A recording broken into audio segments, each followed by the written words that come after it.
Back. Sorry guys about that. We had to put in the delay, and I hope you'll excuse us for that. So right now everything is being done in 15 minutes.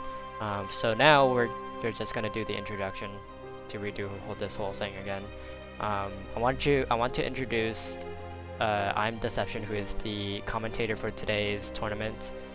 Previously we had Haru. Um, so introduce yourself. What's going on, everyone?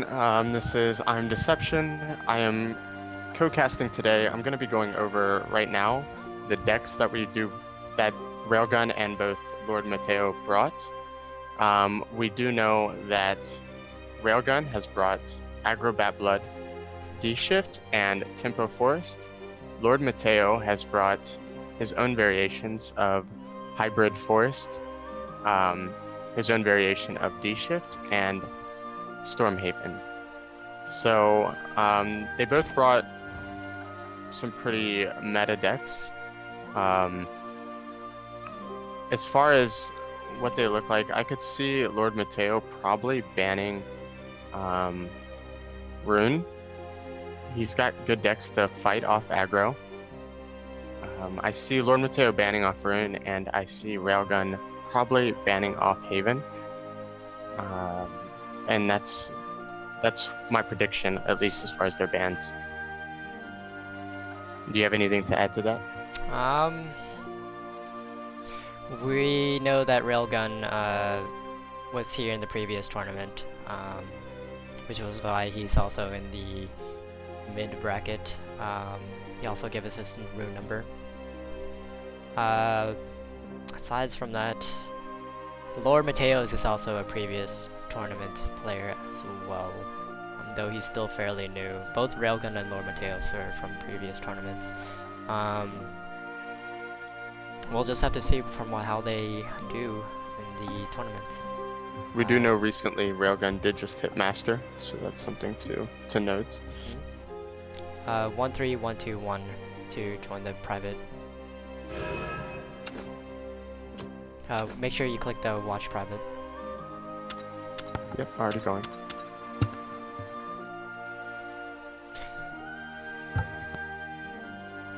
And as you can see, the player Railgun is now Masters. Congratulations to him. Did we know about his flag? Do we know what that is? I actually do not know what flag that is.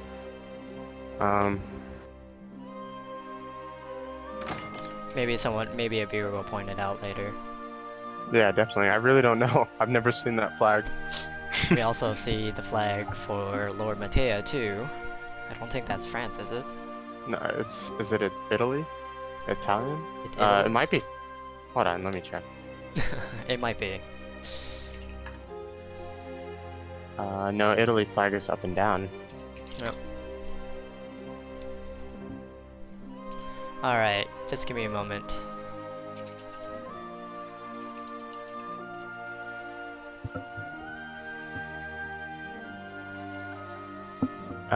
It's Ghanaian flag. That's what it looks like.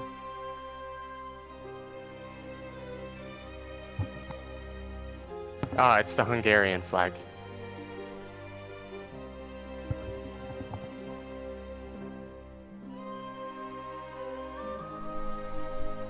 Hungarian flag?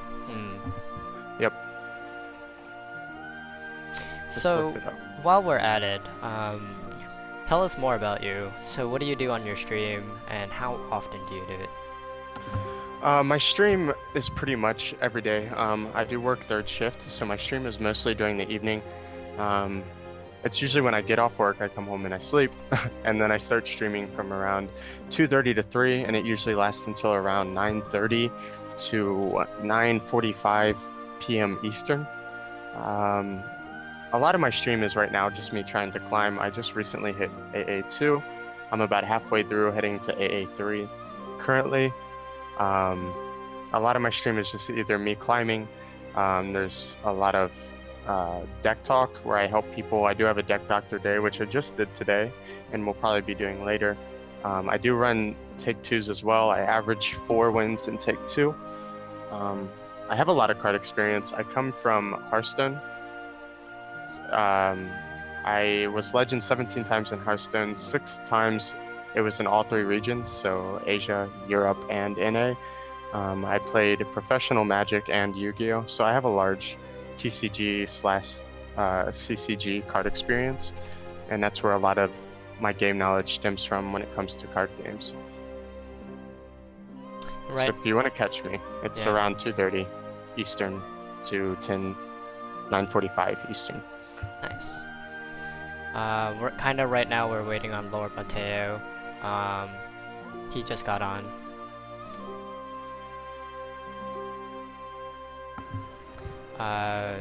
So it won't take too long. So, okay. Something interesting to note. So Railgun, in his Tempo Forest list, has teched in Gabriel, which I actually like a lot. I like Gabriel. Gabriel gives really good reach. He's also got double Angelic Barrage in his aggro bat, which is really good in this meta, and it does reach for face damage, so that's something to note. Lord Mateo is running Will of the Forest in his hybrid forest deck, so it's hybrid PTP. The most interesting deck that he has is his Dshift Rune, which he runs a 1 of Harnessed Flame and Glass. So I'm really interested. If it doesn't get banned out, I want to see how the deck runs. It looks like a really good list. And then his Stormhaven is a little bit heavier. It's got 2 Gilgameshes and 2 Demonic Strikes. So I really want to see how that plays out as well.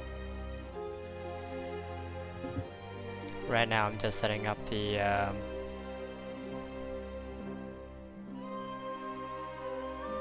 oh god.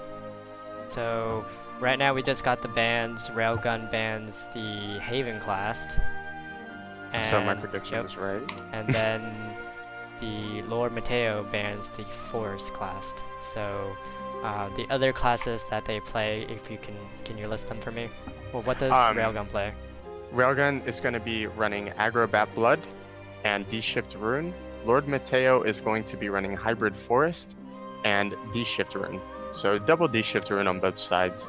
I actually give the advantage to Lord Mateo with the Dex Broad. Because Hybrid Rune, or Hybrid Forest, is actually really good against Aggro Bat, as long as he gets his early drops. Like, Forest is really good against an aggro deck. So it really depends on what matchup the decks go against.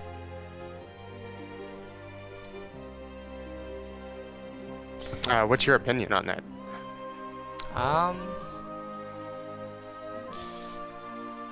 Well, let me see. If he... Just give me a moment, I'm still like setting up everything. They're just starting their match, so I wouldn't really know. Sorry, I'm like all over the place right now.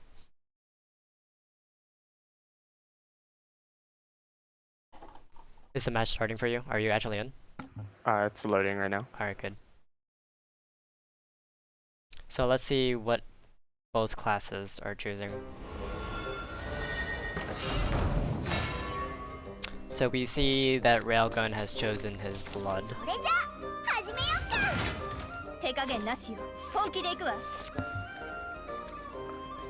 I still... Dshift, if it has a decent starting hand, is pretty good against aggro.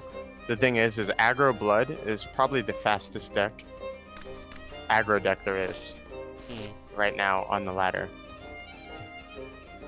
It has a lot of early pressure and a lot of direct damage, and a lot of decks have trouble combating that.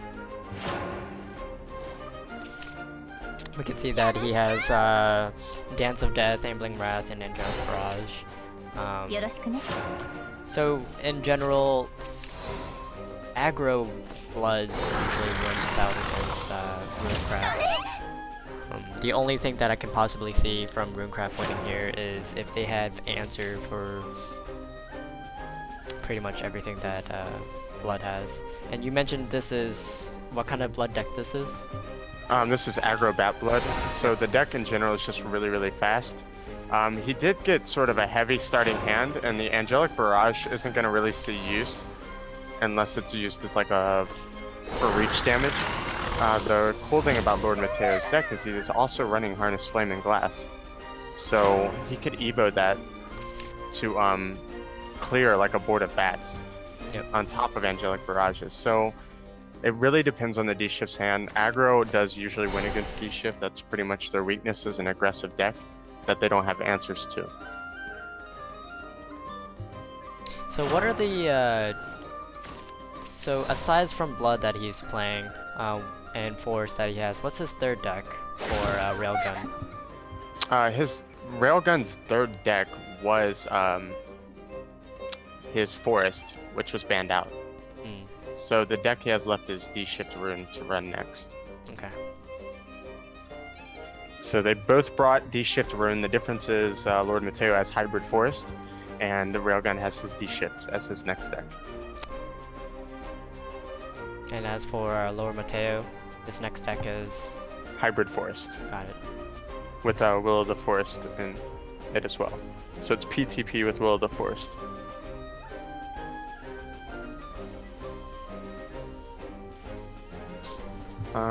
Looks like he's just trying to think if he drops the Vampiric Fortress or he gets the Bloodkins out.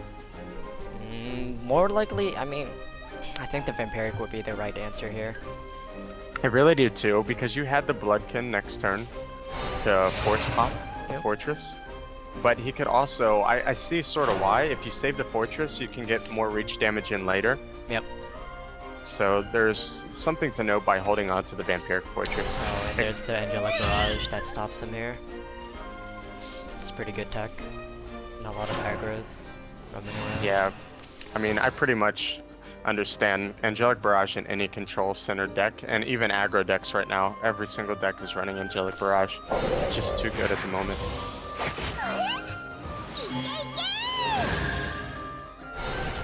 Maybe going in for the 5 damage. And plays down the Vampiric Fortress.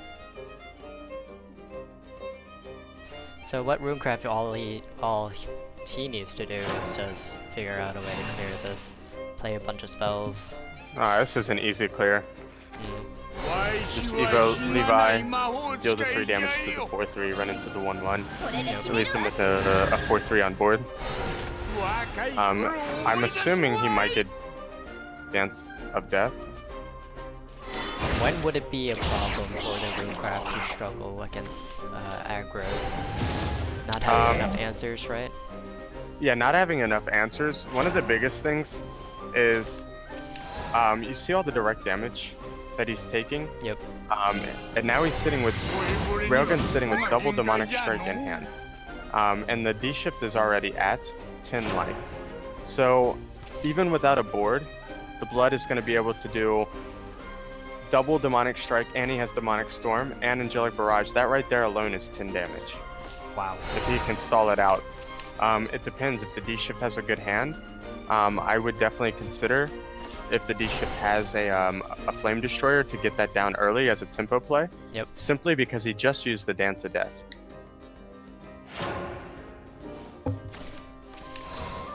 The Rune doesn't really have any board.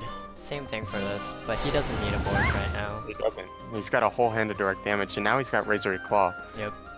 That's more than enough to just finishing him Yeah. off. Next turn, the Dshift is dead with Demonic Strike and Angelic Barrage. Ouch. Death by Angelic Barrage. Yeah. So, which means that in the next turn, he needs to play something to heal him. Or he would have to Dshift in combo at turn 7, which is usually unlikely. If he had a really good curve, he could possibly do it on turn 7. Yeah, they would have to be very, very good to curve out. That usually is an answer there, but again, he's playing against Blood. They have answers around that, unfortunately. Yep. Like I said, they have too much direct damage, and that's why the deck is so strong right now. And pop goes the Angelic Barrage. So 1 point goes to Railgun. now we are going to round 2. So it looks like Lord Matteo. Does he have to switch deck now, or can he Yes. stay? Okay. Lord Matteo can still switch anytime, but Railgun has to switch to Rune. So Railgun is switching to his Dshift rune. Lord Matteo, I'm not sure if he runs his rune against Railgun's rune or if he goes to his hybrid forest. So that'll be interesting to see.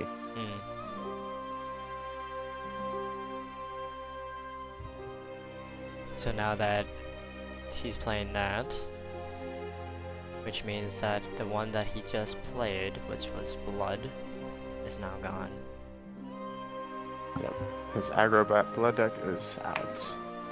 So now we have either the Forest or the Runecraft again, or Lord Matteo.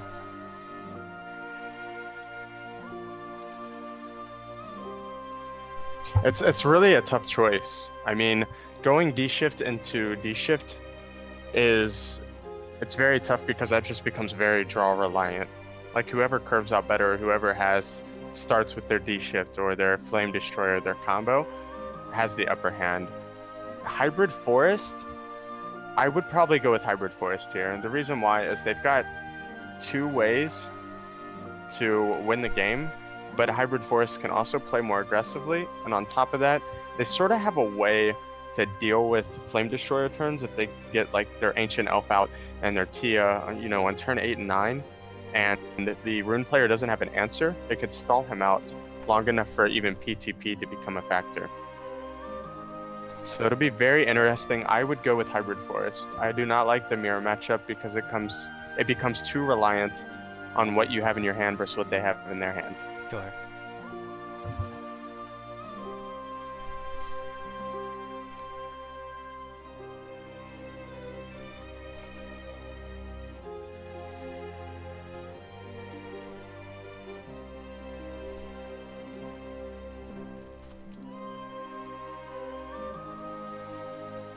So right now we're going into the second game. Yeah, we're just waiting on one player to ready up, and we will be heading into the second game. So here now we might possibly have a mirror match, Runecraft versus Rune. Either that or Force, or no. Is it his Force? Yes, it would be Lord Matteo's Hybrid Forest, so yes. PTP. Oh, it's Tempo Force. Huh. Tempo PTP. Yep, Tempo Forest with PTP. It does also have Will of the Forest in it, which isn't too useful against Dshift, unless the Dshift is able to drop like, Conjure Golem, Levi, Merlin early, maybe get use out of it. So he did go with the mirror matchup. So now we know for sure this is now a mirror match. Yep. Seems like a high cost for having the Flame Destroyer. It's probably gonna mill all 3. Yeah, I would mill all 3 here. A Kaleidoscope Glow is not actually bad because you can return a Conjure Golem and force draw for your hand. He did get the Dimension Shift and Flame Destroyer, and in a mirror matchup, this is probably the best you can get. If he would have had an Insight or something, he does get 2 draws as well. Wow. Railgun's got a really good hand for the mirror matchup. To be honest, I think I find this a little difficult to maneuver, especially with this extra 2 cards I just drew in. The only reason I'm saying this is because Kaleidoscope isn't very useful until you have something on board. Oh no. True, but he did pick up the Insight, which makes his Fate's Hands cheaper. Next turn he can summon Ice Form and make the Fate Hand 3, so he's getting his spell boost off relatively quick.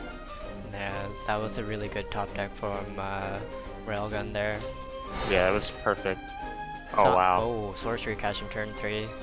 That can only means that he has Dimension Shift in his hand already. And another Insight top deck. This is gonna get interesting because Railgun's got a really good hand. Yes. The summon Ice Forms are sort of meh. What's cool about it is he can just drop it next turn, sort of prevent Merlin from coming down. Is it Railgun or is it Lord Matteo? Railgun. Railgun? Well, I figured Lord Mateo had a good hand because he's already boosting a lot more cards than Railgun right now. With the sorcery cache, yes, but if you look at the fact that Railgun just did double insight, he gets to draw more, and now he has Fate's hand at 1, so next turn he could get a lot of boost off. Like, next turn is an easy 4 boosts, 3 to 4 boosts on his destroyers, which are both now 6, and he's got a Dshift at 14. So, I mean, he can very easily win on turn 7 and 8 with his Evos. Now, would you use both the summon ice here, or just use that one? I would just honestly Levi here. The reason why is it gives you a 1-cost spell that does 3 damage. Railgun knows he already has 2 Flame Destroyers and Dimension Shift in his hand, so all he really has to do is get Lord Mateo to 16 to kill him with 1 Dshift. Because he would just Flame Destroyer, Evo 1, and Dshift, and that's 16 damage. Oh, wow. So he just top decked 2 Angelic. That actually helps a lot. So now he should be pretty much ahead in terms of boosting.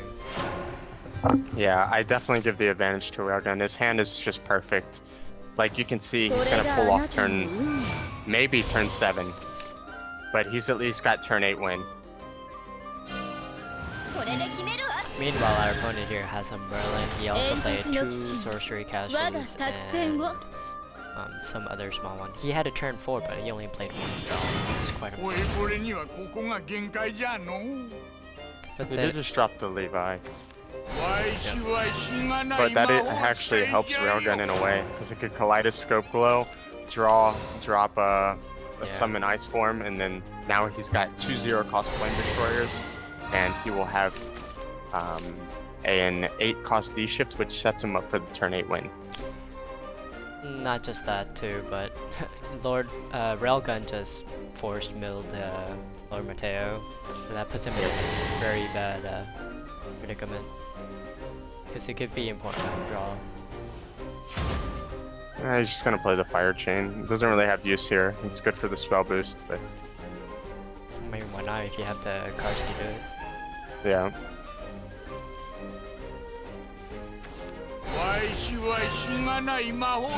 Sounds like Lord Mateo's hands seem to be cluttered. He just now evolved, but he should have. Well, if he would have Evo last turn, it would have been returned anyways. Yeah. So I could see him not evolving, maybe banking on the fact that he did have Kaleidoscope Glow. The problem is Railgun's hand is... This is perfect for this matchup.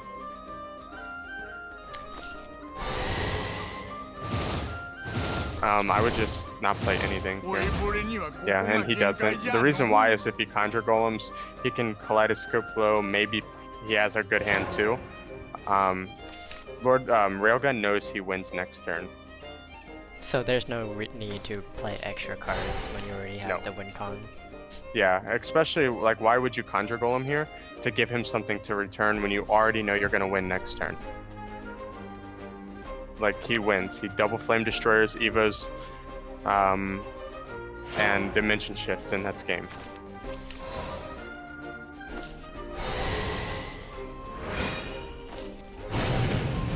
And here's the win. The exact lethal for 14. Yep.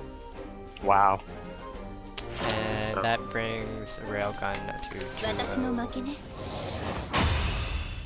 Yeah, like Go ahead, I'm sorry.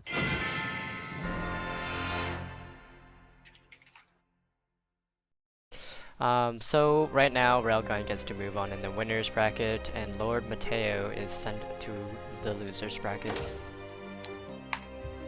Yeah, I really liked Lord Mateo's decks. Like I said, I do not like the mirror matchup, simply for that reason. Like, you could see it comes down to draws, and I want to have more control over my match. Hold on, I'm going...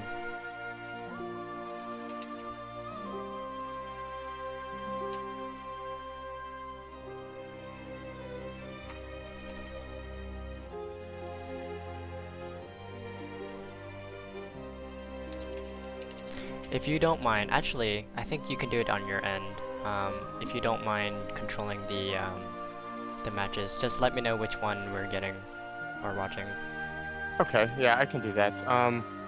Is the bracket already updated? No, the bracket isn't. Actually, I could still do it on my end. Never mind. I'm just afraid to crash. I mean, I Alright. can do it on my end. I just updated it. So I do see the round 2 people right now. Alright, cool. So we had, where is Lord Railgun 2.0? Oh, they're already updated. Yep. So which round 2 are we watching now? I think we should. I really want to watch. Where is it? Saig and Masahiko. Sure. Saiji and So Masahiko in round 2? yes, yes. Let me. I'm getting the list Okay. pulled up right now for everyone. Okay, and these are down here. All right, I have the deck list pulled up now.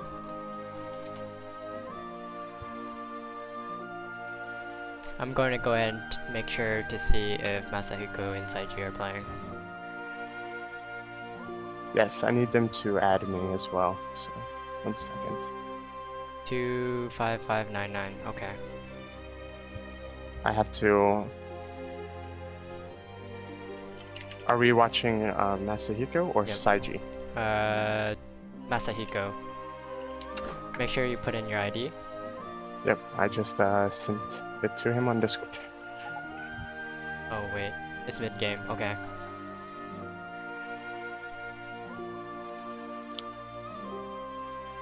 Wait, they're still in a Oh, game? no, this is their last game. Okay. Okay, what's the round 2? The round 2 that we're going to be watching is Saiji versus Masahiko. But they're on the 3rd match, and it's 1-1 right now. Oh, why did he already move up in the bracket Well, then? it's because we're speeding through this, so people are playing their matches once they find out who they're going up against.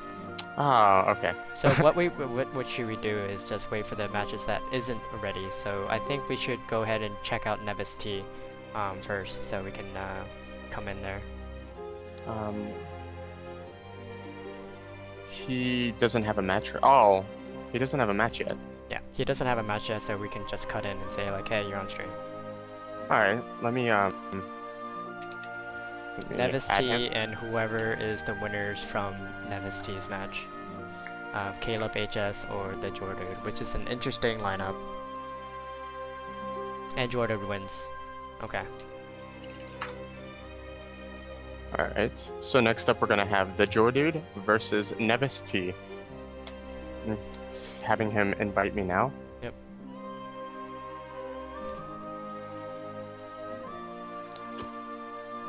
We're just gonna go ahead and type in your ID when you can. I sent it to Nevis T to add me. Yep. So I'm just waiting on a friend's request right now.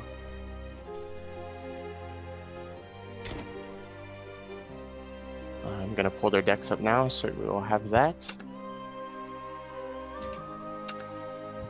Let me know what you find out.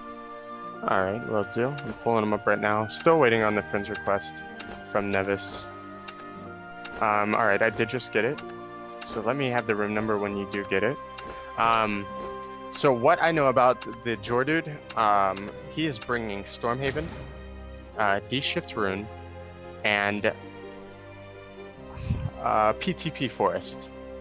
And it does look like Nevis T is bringing...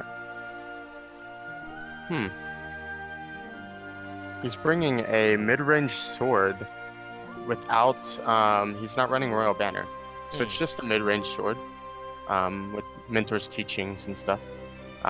He's also bringing a PTP Forest. And he's bringing a hybrid Haven deck. He's bringing a hybrid Seraph Alanis Prayer deck. I see the Jordude banning off Haven. And I see Nevis T banning off... I think they both might ban off Haven or he might ban off Dshift with his lineup. So I take that back. I think Nevis will ban off Runecraft, and I think the Jord dude will ban off Haven. Sure. Do you have? I mean, what do you think? What would you ban with that lineup?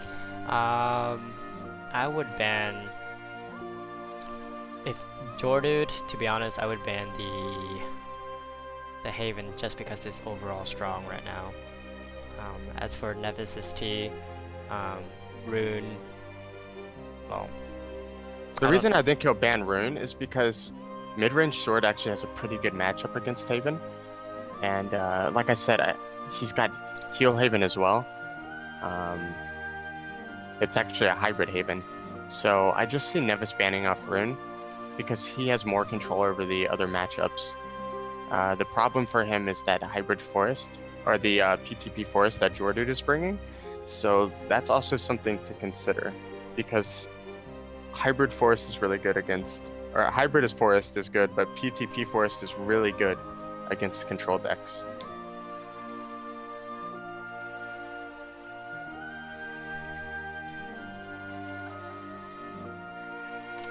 Okay, so we now just have the list and the band started.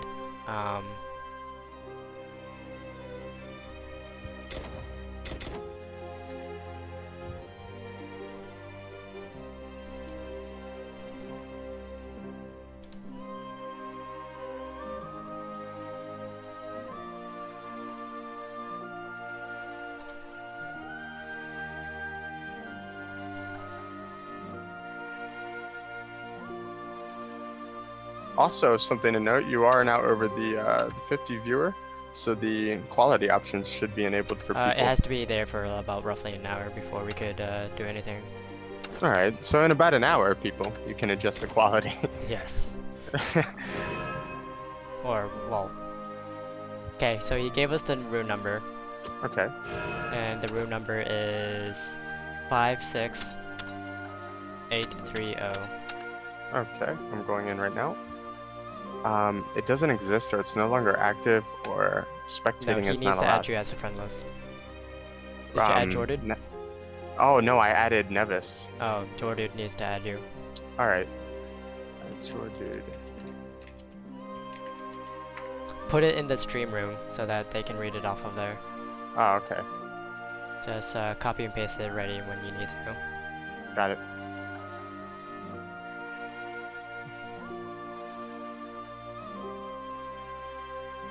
That means he has to remake the room and then add you and everything. That was my fault. I had Nevis add me and not Jordan. Well, we usually try to add for both. Okay. So in the meanwhile, while we're waiting, we'll go ahead and set this matchup. So we have the Jordude versus Nevis T. And Nevis T is the top, one of the top players from the previous 2 games. Nevis T didn't make it out too much in the second tournament, but he still has relatively high points. Alright, I have the room number now. Yep. And now I just need to make sure that I have their list up and ready before we can start this. So we have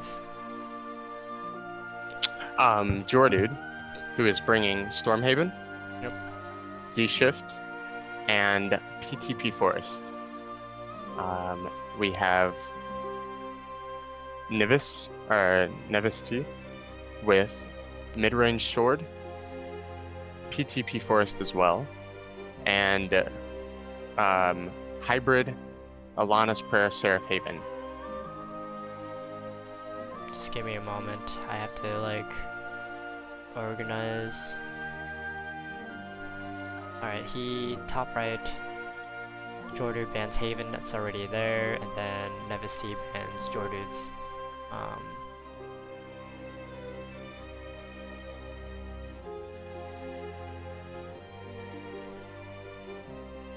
What did Nevis ban? Nevis T bans Jordan's rune.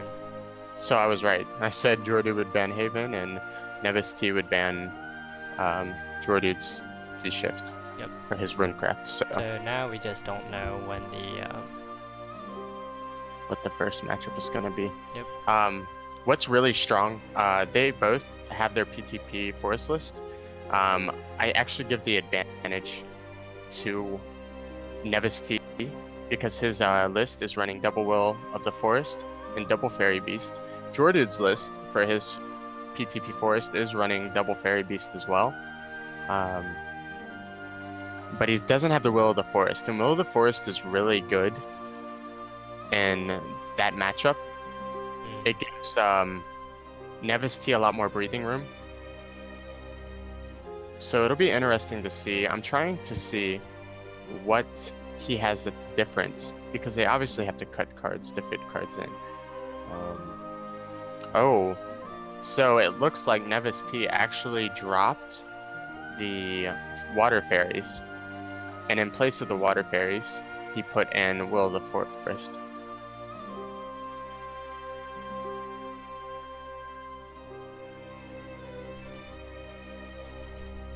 All right, so Well, you how gave do us you feel the about new room numbers. So 5, I'm 6. already in the room. No. Oh, you're already in the room? Yeah, I'm sitting here and they're loading. They're getting ready to screen. Okay. I just made it in. Yeah, how do you feel about that? You guys can start. Not paying attention right now. Sorry, man. I have to sort everything out. So what was your question again? Their PTP list. Jordan's running Water Fairies, and Nesty cut the Water Fairies in his for double Will of the Forest. So I gave the advantage in that list to Nesty, and because of his PTP list is actually really strong against Haven. And he's also got the mid-range sword. I feel like it all depends. I sometimes feel like swords can still win against PTP as long as they push out more, but this is his mid-range. Yes, I think mid-range has a good matchup against both of Jordude's decks, and I think his PTP deck has an advantage over Jordude's. So I'm giving the advantage as far as deck lineup to Nesty. But we'll have to see here how Jordude plays out. So he decided to go with Haven here. Against the Forest. PTP Forest that's running double Will of the Forest. It'll be interesting to see what happens here.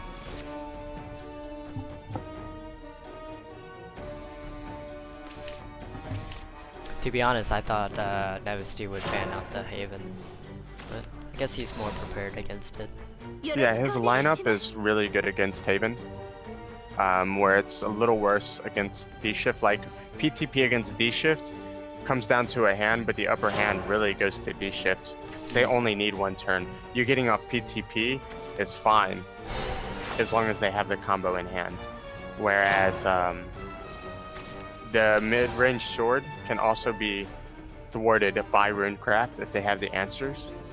And then late game, Runecraft wins as well. So I definitely see why he banned Dshift. Jordude has an okay hand. He didn't have like the plea on turn 1, which you usually always see.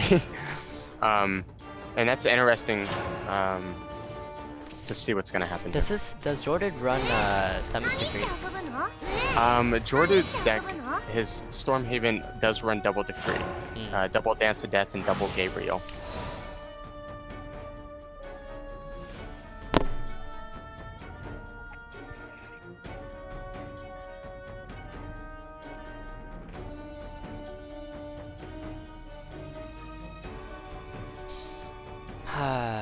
It's not much. I mean, yeah. It looks like he has the Ancient Elf, maybe, yeah. That's what I'm thinking too. That's the only other reason why he would, yep. The Ancient Elf. He's got to be careful because Jordude's going to have some powerful turn 5 and 6.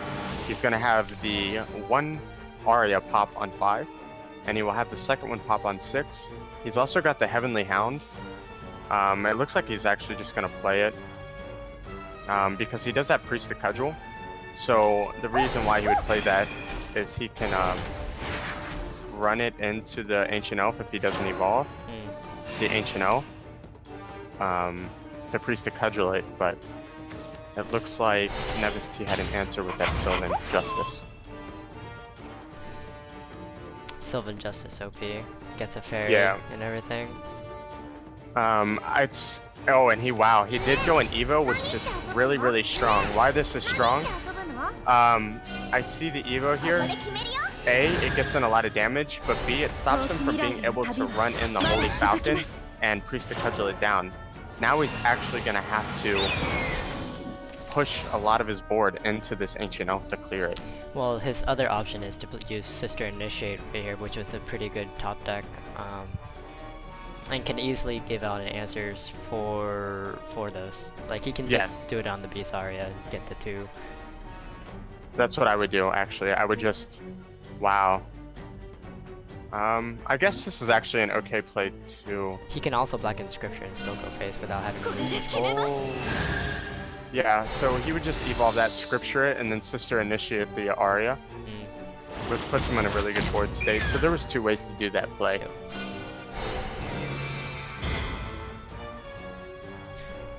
Now let's see, which one would he choose for amulets? Most likely the Aria. Yeah, because it puts that second 4/4 body on the board, and this is a really tough spot for Forest to deal with. To clear out 2 4/4s with a 3/2 and a 2/1 on 5. Like, even Will of the Forest here would be decent, and he might be able to clear with Will of the Forest. But it's a very tough board for Forest to deal with.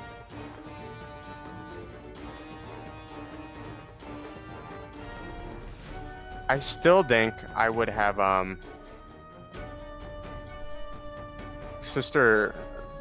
Yeah, I mean, you could have ran both Falcons in, but this way actually saved him 2 damage on board. I feel like... But he could have saved an Evo.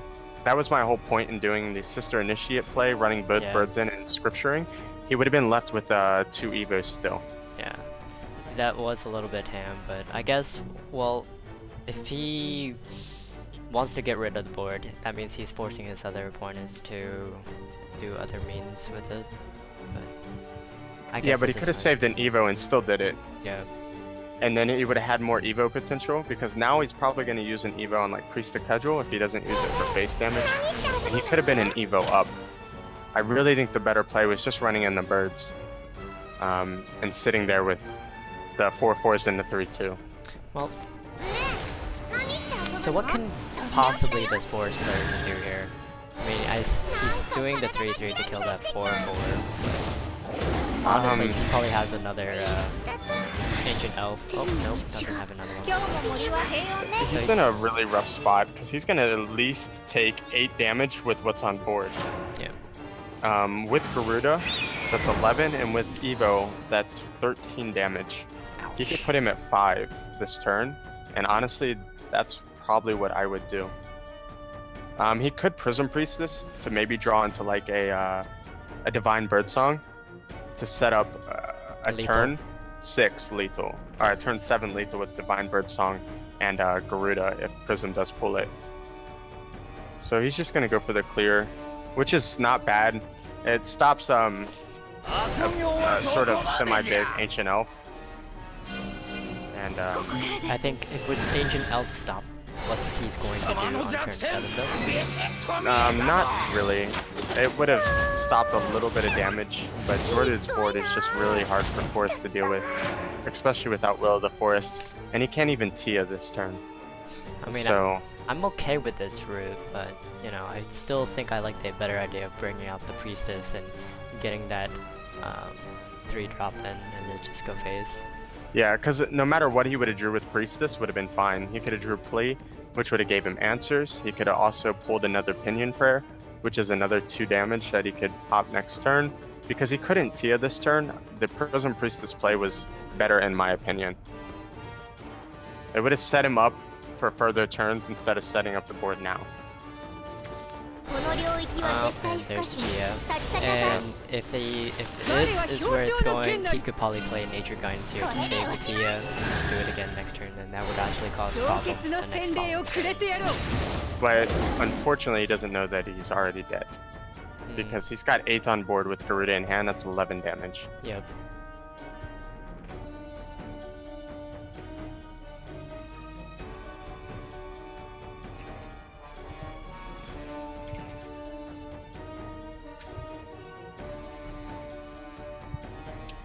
Is there any possible way that he can turn this around? No, I mean, he loses his turn. Yeah. He's got Garuda, which is 11 damage. Yeah, and then there's a Pinion Prayer. Yeah. So either way, it was Garuda. 11 damage. Sorry, my mind was wrong on that one. Yeah, he had 8 on board with Garuda in hand and puts it at 11 damage. For some reason I thought he was under 1, and I was like, wait. So yeah, I mean, it did work out for him, but I really think the Prism Priestess play would have been better if Nivis did have an answer like Will of the Forest. Then the Prism Priestess play would have been better. Yep. And Jord right now takes the win. Which means that Jord is now going to be playing...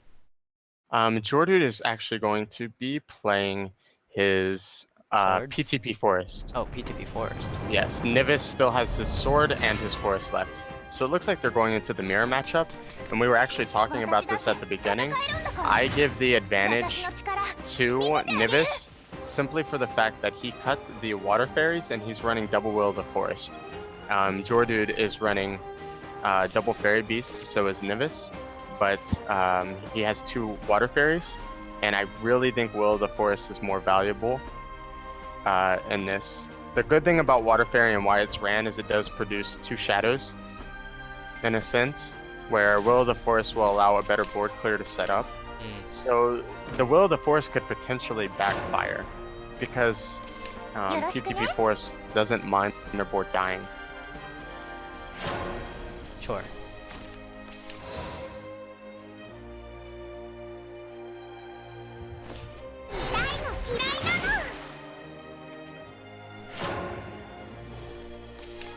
So we are in the game now.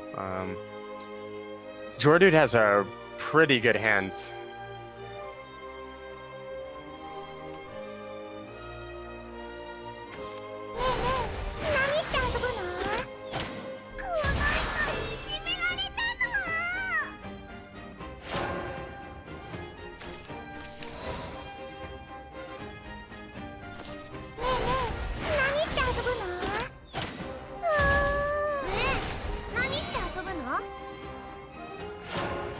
Oh, so Nivis went ahead and got his early Altered Fate off. It wasn't too impactful. Generally, you like to have a bigger hand, but Alter Fating early so you don't get stuck with cards like PTP and another Altered Fate in your hand, which can be very game losing if you have to discard key cards like that.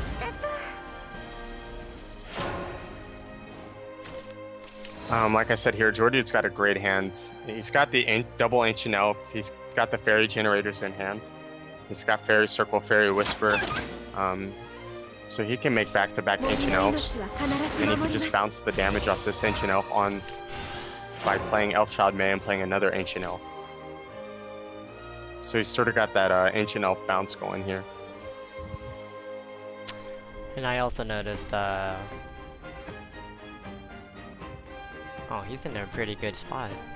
Yeah, Jordude's got a very good hand.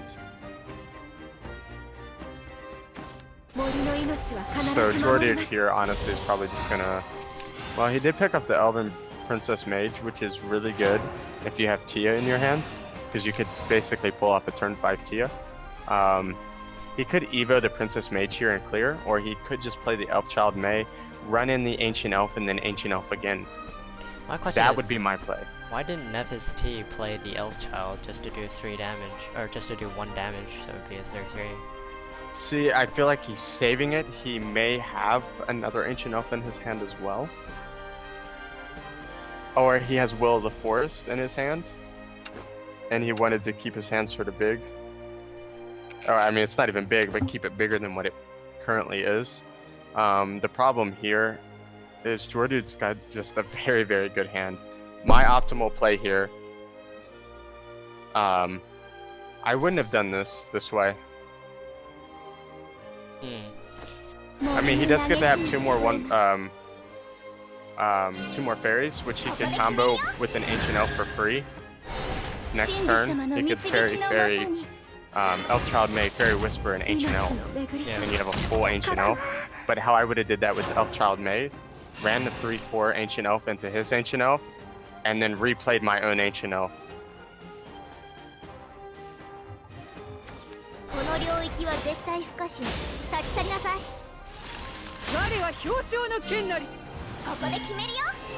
That doesn't seem too good. Yeah. I mean, that feels really bad. That's an even trade-in. Jord did pick up second PTP, and you hate seeing these in your hand early. Oh my God. It's the bane of me when I play PTP. So, I mean, he's got a pretty clean turn here. Let's see, what would be optimal? Yeah, and then you would just... Okay. And then Elf Child May, double 0 mana fairy, and make an Ancient Elf, is what I would do. But he could be saving these 0 mana fairies to combo with like Roach or to make a Tia, so I could understand this play. So it looks like he's just trying to gather as many fairies as he can. Yep, playing a fairy circle, and then... Because next turn he could also draw like an Alter Fate, drop a PTP, and Alter Fate a bunch of fairies away. Yeah. And that would be a total of 6 play points as well. Yes. So, I mean, it would fit the curve perfectly. I still like the Ancient Elf play better. He could have made a really, really big Ancient Elf. And because he knows he's playing against PTP if he looked, it would have been hard to deal with. Because PTP generally doesn't run cards like Execute or Dance of Death. And Nivis's T's ham was relatively low, so not even Will of the Forest would have killed it. It would have been very hard for him to get rid of that Ancient Elf.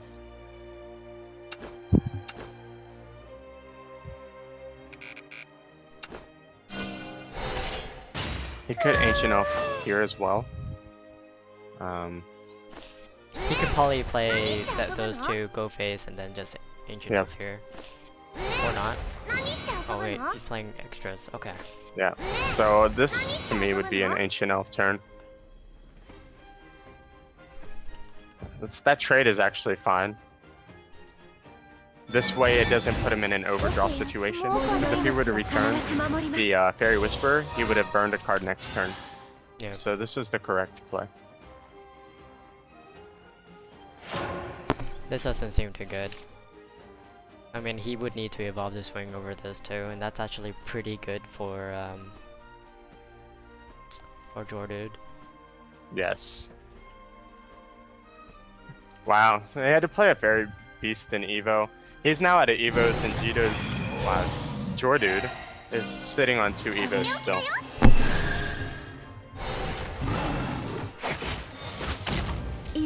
His hand is very clunky. He's got a Nature's Guidance here to cycle. So he doesn't really have anything to play. Sylvan Justice was a great pickup here. It was quite unfortunate that he haven't gotten really much. I would probably drop 3 fairies here. The reason why is with 3 fairies, you still leave fairies in your hand to combo with Tia, and you also leave it for Altered Fading. He did decide to just play 1, I guess in hopes that he draws. As long as he didn't overdraw, he doesn't need to play on the board so much. But even his fairies dying really isn't that bad because it's just adding to his shadow count.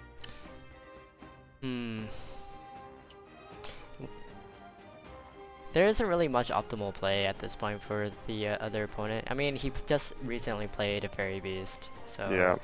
You know his hands... Oh, he didn't play anything in this turn too. Yeah, and there's the Tia. So now he gets a full board for next turn. Will of the Forest doesn't even really help here. It can clear some.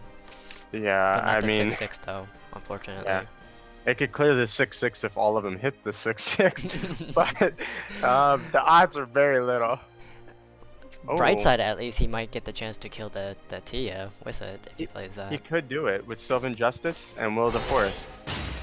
What about Homecoming? What about Homecoming? What about Homecoming? Dude, that would be amazing. Too bad it was a 7 coster. Yeah.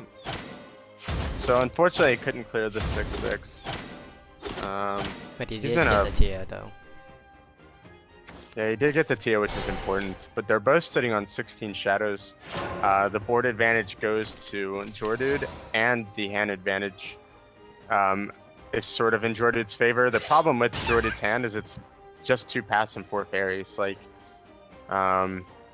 if Nevis can pick up the game with a decent hand, he could actually pull the game away here if Jordude keeps drawing the way he's drawing. ティアすまない今日も森は平穏ね。ねえ、何して遊ぶの？ So he doesn't even have Tia. I'm really curious about Nevis's 何して hand. 遊ぶの？ It's a really big ancient elf. I actually probably 森の wouldn't. 命は必ず守り I ま would す have saved 1 mana because now he's gonna burn a card, and I always get scared when I'm playing PTP that I'm gonna like burn an Altered Fate or burn something really important. I don't know about that play. I would have left it at a 5-6. I guess the reason you do this is so he can't Evo the Fairy Beast over it. So I do understand the play, but you always got to think about burning a card and what your worst burn is. So maybe he already had a hand that he didn't really care if he did burn the card. Jordu just decided to play PTP and pass. I guess he could save the Roach technically. Nevis is pretty low. And This is actually looking pretty good for Nevis T now. 今日も yeah, 森は like I 平 said, 穏 he ね。 could easily turn it around because Jordan's hand is so dead. It was 2 PTPs and all fairies. 何して遊ぶの？ねえ、何して遊ぶの？ And none of his altered fate is popping up, unfortunately, Yeah. for him. If it would have popped up like a turn or 2 ago, Jordan would have taken off with this game. ねえ、何して遊ぶの？ねえ、何して遊ぶの？ Wow. It'll be interesting to see what happens here. Jordan's in a really bad spot. Like, this is why I would have played fairies earlier, because you already had 2 PTPs in your hand. I wouldn't always bank on drawing the Altered Fate. I would have banked on getting more shadows as fast as possible. Yep. Because now he's sitting here with 17 shadows, a handful of fairies, a roach, and a PTP. And we have no idea what Jordude or Nevis has in his hand. I know he has at least 3 fairies.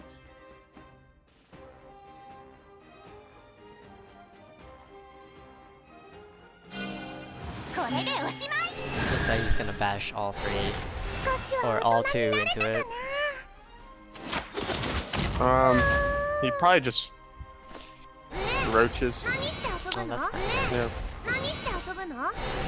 Might as well when you don't really have much of a hand at the 命 moment. の巡りと Yeah, definitely. And it leaves him with a 4/4 body on the board at least as well. Mm. So he was able to push a little bit more damage.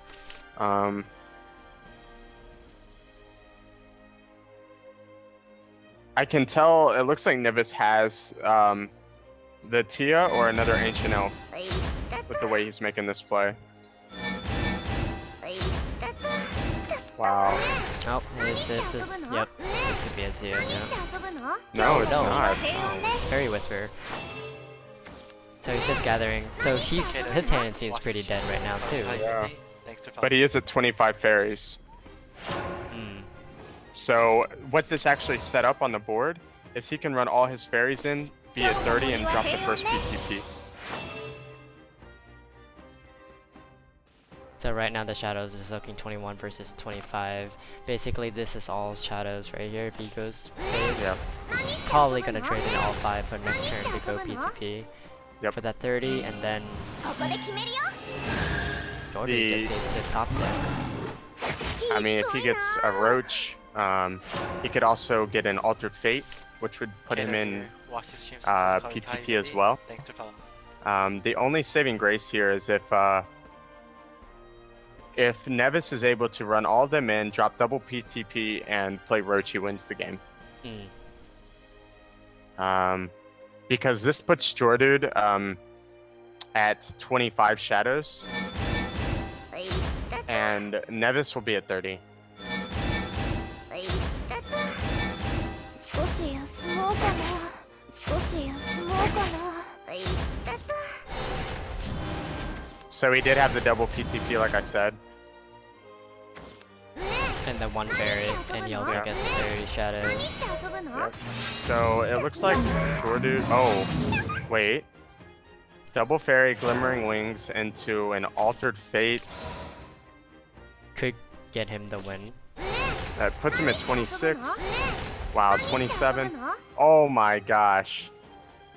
Oh my gosh. Jordan just. Wow. What the Wow. Wow. The top deck god. What? Wow. What? Glimmering wings into altered fate. Wow. God. Wow. That was so close. I'm pretty sure Jordy was butt clenching the entire time too. Oh but yeah. just dude, saying, that would have been. that would have been me. Oh my Oh my god, that was gosh. disgusting. I really feel bad for Nivis. He played that very well. Yeah, you did. That glimmering wings to altered fate. Wow. I don't even know what to say. Wow. That's really rough. So if Nivis does hear this, great game from both of you. Wow. Jordan's hand was so dead, and all they needed was that last little push. So, wow. I'm a little bit speechless after that. Yeah, I would be too. I've had that happen to me, and it feels so terrible. Like, the feeling I get when that happens is just like... I'm sure anybody that's been in my stream has seen me rage at that a couple times. So sometimes that happens. So now we're just waiting on the next bracket.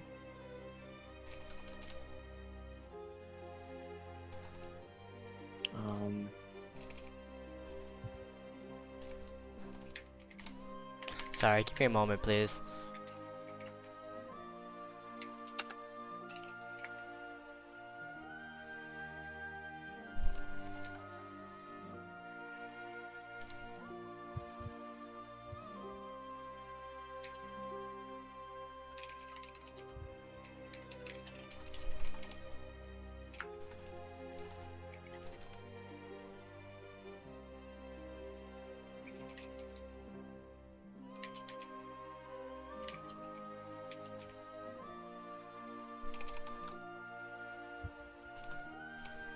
Wow.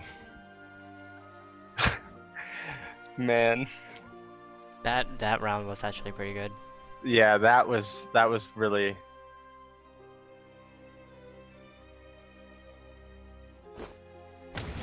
Alrighty. So next up, who are we seeing in the next match? I'm looking at the bracket right now. I can't how much time does what match is Solic and Silver version in? Solic? Yes. Right now we don't know what's going on with the matches. It's going on right now. Yeah, I mean the only one available right now would be Jamie, Latuxu. And that's the only two we have finished. Maybe we should give it a little bit of time Let me for the see. bracket update. Sure. Do you want to talk about decks or certain decks right now? As far as which decks, because we don't really know who we're watching. Yeah. Do you just mean like decks in general? Decks in general that you've seen so far. So far we've seen pretty much a lot of Haven Brings, a lot of Runecraft, Dshift, Forest. It seems to be the three prevalent. You know, we did have the aggro Bat Blood. Nivis also did bring his sword, which I would have liked to have seen Nivis play the sword. He would have done better there against his Forest. Yes, I believe you would have. I mean, The mid-range sword is really good against PTP Forest because it's got just enough aggro to deal with that, and in mid game, they can really control the board. You know, they have Wind Gods, Sage Commanders. They have a lot of pressure in mid game. That Forest, if they don't have that Tia bounce and have the Ancient Elf, it really puts them behind. So they can pressure Forest before they can usually get PTP off. Okay. And that would have been interesting to see. So really, I mean, it's a lot of Forest, a lot of Haven, a lot of Sword, or Forest, Haven, and Rune. There's a decent amount of Sword decks that I see being brought. So I would really like to see, you know, that a Sword match. I main Sword. It's really fun to watch Sword. So it would be interesting to see that, but that is pretty much as far as what I see from the decks. A lot of Storm Haven as well, some Hybrid Haven. There's a pretty decent pool, but you will see the majority is going to be Forest, Haven, and Rune. And they're just really strong. I mean, I can't say there's anything wrong with bringing those decks. They're all incredibly strong in this meta. They're all very easy to fine-tune to be ladder or to be tournament ready. Yep. So there's very little cards you can change in them to change it from one format to another. Right now, the bracket seems to be interesting. Gengar made it out, and is still in the winners bracket. He's also one of the top players in the tournament. Nathizzle's still making it alive. Fatina, and then Solo Chaser as well. Yeah, I mean, we do have Dino T. Saiji had moved on. Yep. It does look like Saiji did actually take it from Masahiko. So that's pretty interesting. It does look like a Squirt Turtle moved on as well. I really would like to spectate the Squirt Turtle and Solic matchup. But we have to wait to see what happens between Solic Yes. and Silver version at the moment. Yep. So we're just a little bit of buy time here. I mean, do you have anything you want to go over as far as you know, your plans with this tournament? What your plans are in the future? Anything about the tournament in general you'd like people to know about? Well, the thing about this tournament is that we want to create a scene, or I would consider this a boosting scene, to pretty much get people ready for the competitive side of it, to give people an idea of what it could possibly mean. Basically, where the stepstone for something bigger. And I do want to see, like, in the future sense, that if this tournament succeeds into something more widespread, that would be great too. Aside from that, yeah. Also, guys, we are looking for moderators for the tournament Discord. If you are interested in being in tournament and helping us out, that would be greatly appreciated. We are slightly understaffed and seem to be struggling quite so just a little bit here. We only have one person in losers bracket helping out, so I'm trying to even out the workforce right now for what we have. But aside from that, what about your plan on when the next right. tournament is? So the next tournament for the next series, if you're interested in the singles, it is December 3rd. All points are resetted, so the seeding ladder is 0. Everyone will have like randomized seeding. To be exact, it's not in order or anything. Secondly, we have a Take 2 tournament for November, and that will take place November 12th on a Saturday. I didn't even know about that one. Yep. Where can you go to sign up for that? We'll be doing an announcement on this channel by next Monday, and we'll send out a link. We'll be posting it in Facebook. If you're in the Facebook group for Shadowverse, we'll be posting it in the main forums, which will be pinned it'll be pinned by Side Games. and then Reddit as well, and it'll be pinned Alright. there for the Take Two tournament. We'll I see do need how. a Facebook invite for that group because Yeah. I'm not actually in that. Yeah. You can talk to Zero Celis. He's the admin for the Facebook group. Okay, will do. So I mean that's what you have coming up. Yep. Yeah, I mean it's definitely good that you are doing tournaments. I see this game being able to be in the competitive scene as long as there's people willing to push it. And I mean that's what you're doing. You have a tournament, you know, you're communicating with side games, you're trying to build it, and that's that's really good. And I could see this game easily being a very competitive and big game in the Western scene. Alright, so we have about 3 to 4 people helping out in the bracket down here. So that's good. So the workforce is pretty evenly out right now. Awasuki is also multitasking with the losers bracket along with the A13 that is being run by one person. So yes, moderation is very needed right now. Filthy and R18 are doing their own thing, but they're also doing the losers bracket. In any case, if any of you guys are interested in watching the losers bracket portion of the stream. Yes, Westmont Go is streaming that, correct? Yep. Westmont Go is just streaming the bottom portion. Alright. If you guys can help us out too, please send a link to the stream. Tweet it out if you can. Right now we are on a little downtime because we're waiting for a match. Yeah, we're waiting to see sort of how the bracket pans out. So we're just having some in between. If you guys have any questions, please let us know in the chat. Even though it's in 15-minute delay, we'll probably answer it by text.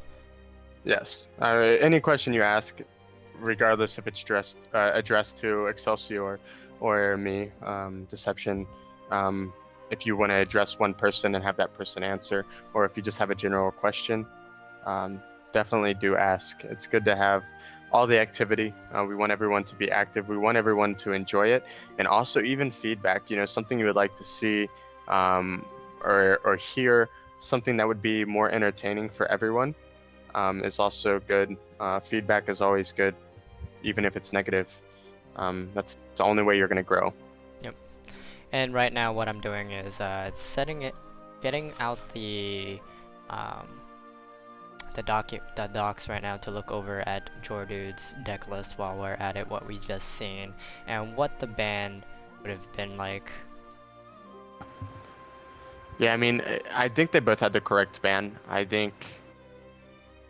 really think Nevis should have switched from his forest to his sword, knowing that Jordude only had his PTP forest left. Yep. But maybe Nevis was very comfortable with his PTP deck, and he felt like if he won with that, he could win the next matchup with his sword. So I can understand both perspectives. I still think I would have switched to sword, not only because I main sword, but because I think that matchup is just better. Yep. Mid-range sword has a better matchup against PTP forest. I don't like mirrors. I really don't. Even if your deck is teched differently, the Will of the Forest that Nevis had teched in isn't actually that strong against another PTP because they don't care about the board as much as a deck like Sword, where you kill off a whole board with Will of the Forest. That puts the sword behind. You kill it off against Forest. When they have a bunch of fairies on the board, they just drop a bunch more fairies. So it's really not that strong against PTP. Against Tempo, it's very strong. It's also, well, it could also be a hybrid to Tempo PTP, and that could benefit either way as well. I mean, do they not? Do they not know each other's decks? No, they don't. Oh, I didn't know if they get revealed of what the person's playing, Nope. so they didn't know the deck list. That does make sense. Yep. So, Everything is blind. We casted a vote whether to let people know if they wanted to see the deck list or not, and a lot of majority of them says no to deck list. So in that with that, people don't know what they're playing actually, and they kind of play on a blind spot, but they just know that class that they're playing, so they can assume, oh, this guy could possibly be playing like the top tier PTP force or the top tier hybrid. Yeah. I still think Will the Forest is weaker in that matchup in general, even if it was tempo, because they do have the PTP win condition. Yep. So in that retrospect, he should have went with Sword, but maybe he just wasn't comfortable with that matchup. Maybe he has a really good win rate with Forest versus Forest, and that's what he was banking on. For me, I don't like mirror matchups because it comes down to a lot of draw and what a person has. Like you saw in that last match, Yep. the Glimmering Wings into Altered Fate, it just really becomes a draw battle. And that gives the game more RNG. It takes less out of your control and gives the game more control. And that's something I don't like when it comes to a mirror matchup. So we just got an update with Solic versus Silver version. Solic is moving on to Squirt Turtle, and now we get the matchup between those two. All right, yeah, we are going to watch that. That is something I'm very interested in. I know a lot of people have been wanting to see Solic's match or Squirt Turtle's matches, so it'll be interesting. I'm gonna go ahead and have them add me.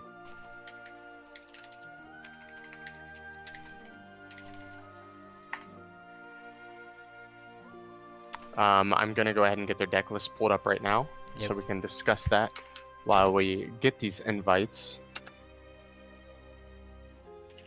All right, so we do have Solic's decks pulled up. Now let me pull up Squirt Turtles decks. If you're gonna go ahead and change the overlay. Yep. 572-866-025. Make sure you add both. Yep. We don't. Oh, I just got the daily reset. Hold on. So my game's resetting for the daily bonus. Yeah, same here. So 1 second, guys. Sorry about that. All right, I do have both their deck lists pulled up. Oh, a Take Two ticket. It's a free pack. Hey. All right, let's see. I did get the friend's request. So are we going to be spectating Solic or Squirt Turtle? It depends on who wants to go first. Ah, okay. Now, how are you picking who goes first? To be honest, it's whoever makes the room. Like Jord made the room first, so we just ended up watching him. Okay, I didn't know if there was a... Maybe that's something you could consider. Like a random way to see who makes the room or not. I don't know if it really matters, but some people like being watched, seeing their cards on the screen, or vice versa. I don't know. Squirt Turtle added us, so we're gonna have him add.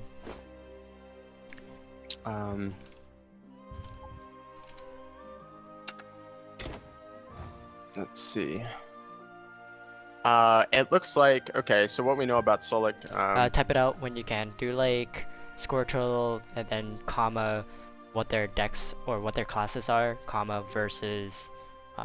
Is that what you need? Yeah, on that, so I can take a look. Alright, I'm doing that right now. Wait, can't... well... Okay, I won't say what they are. Yeah, just tell them what class they're playing. Haven and Forest.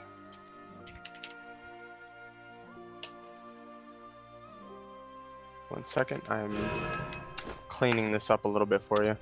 Yep. Dragon, Forest, and Haven. Here you go. I'm gonna enter it in right here, and the stream room. Is that okay? Sure. Just only in the stream room. Yep, good. There you go. So now I can just go ahead and set that up on my side. So we have Squirt Turtle, who is a A3 player. versus Solic, who is a master player. Yep. First round. So, we do know that Solic is bringing Dragon Forest and Haven, and Squirtle is bringing Shadow, Haven, and Forest. That's sort of tough. Like, if I was a Squirtle, I'd probably ban the Dragon, simply because most people know that Solic mains Dragon. He's been refining his list for a long time. And Solic is probably going to ban Haven. So that's my prediction as far as bans. What do you think? So, double.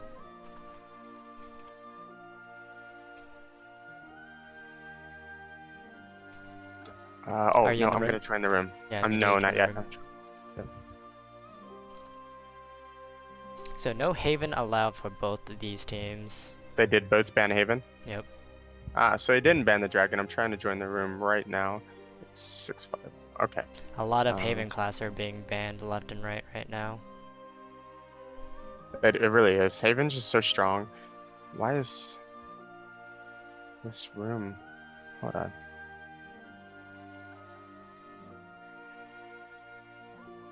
Okay, I'm in the room now. Well, it's loading. Alright, I'm in. Are you ready? Yep. Wow, the double Haven ban. It looks like, yeah, Haven's just really strong, and they don't know why Haven. I think it's banned a lot is because you never know what Haven it is. You know, is it Storm Haven? Is it Seraph Haven? Is it Heal Haven? Is it Hybrid? It could be all three. Yeah, it's like you never really know with Haven. They're all really strong, so you you just ban it. I mean, for me, if I was in it, I would be banning Haven because I don't know what Haven it is. And they all have completely different matches. It's really rough. So now we have Forest versus Dragons. 私は天空の覇者ダークドラグーン Oh, the good old Solic Dragons. Yeah, his list is actually looking really strong too. I really like Solic's Dragon list. It's very top heavy, but with some good finishers. You know, he's running the double Erd Forte. He's running Lucifer's Olivia, Fafnir, Genesis Dragon. So it's very, very top heavy with a lot of damage. And it does look like Squirtle's Forest deck. It is a tempo. It's running, Wind God, Dance of Death, Cynthia, just your standard tempo Forest. Solic does run Angelic Barrage in his Dragon deck. He doesn't run Fire Lizard, which I actually really like with the way a lot of decks are.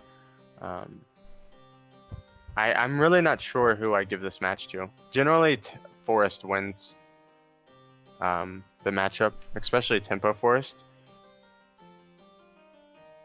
But, Solic has a lot of practice against Forest, especially with him climbing a master. He faces Forest every day, and he's a Dragon main, so he might be really comfortable in this matchup.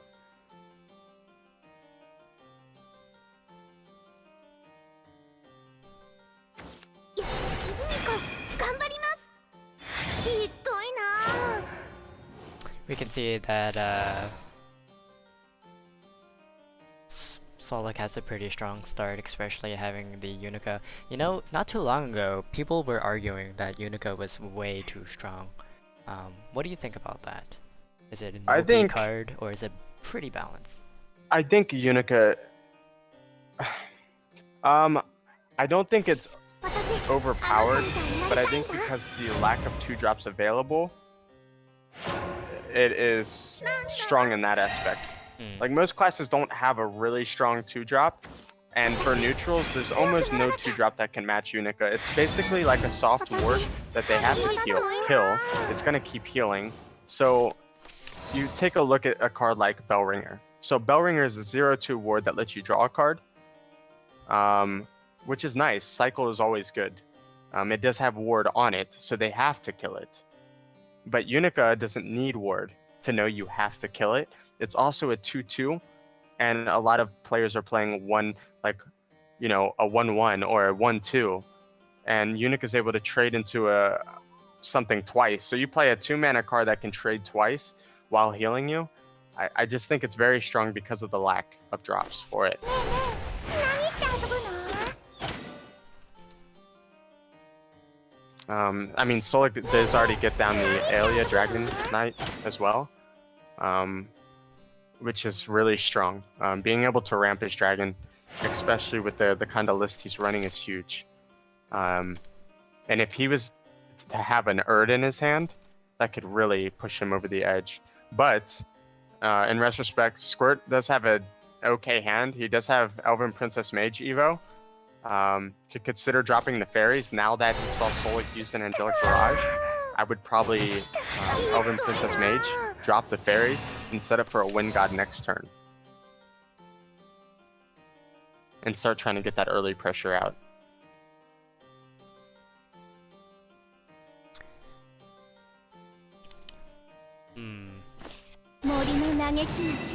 I guess he can start setting it up for the Glimmering Wing and then start spamming it up for turn 6 possibly for Wind God. Yeah, I would just play him here.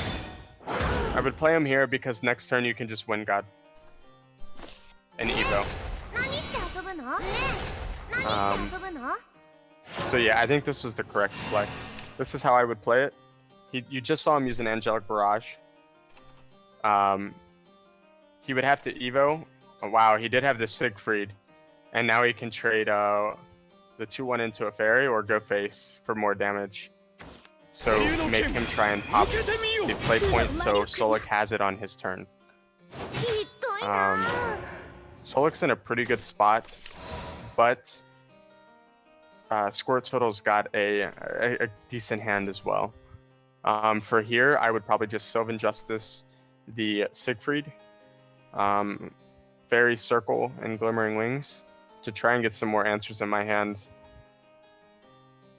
Guess he did decide to just Wind God. He can Wind God evolve, clear Siegfried, and go face with the two 1s. I don't like killing Aelia, really. I don't either. I'm always scared when I do it and I get that extra play point, they drop something. Especially if it's on turn 5, they can get to 7 point and play Forte freely and then just whack you for 7. Yeah. So Solic did have another Aelia he plays, runs it in.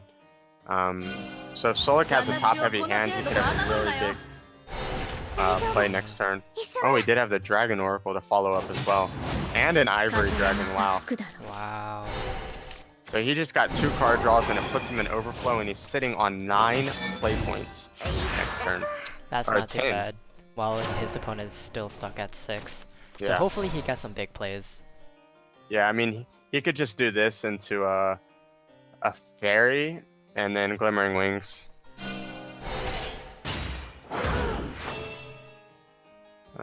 Probably just drop the Water Fairy here. Yeah. He really needs to get into like a Tio or a Cynthia or something, and you know, hope that Solic doesn't have something like Genesis Dragon or a Forte Evo right here, because that would be that would hurt.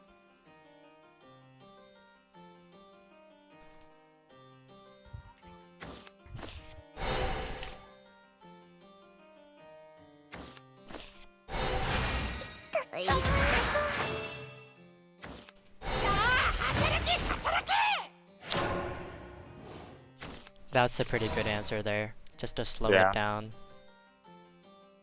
The only thing I don't like about aggro dragons is that if they don't get the hands that they need to win, they just fall off short. Well, the thing is while Solic's deck is aggro, it is running 2 Fafnirs, running Olivia, running double Lucifer. So it's more of a control dragon, with just having Forte in as like a finisher, a Genesis Dragon. See, like right here, that's game. So it's more control dragon with strong finishers.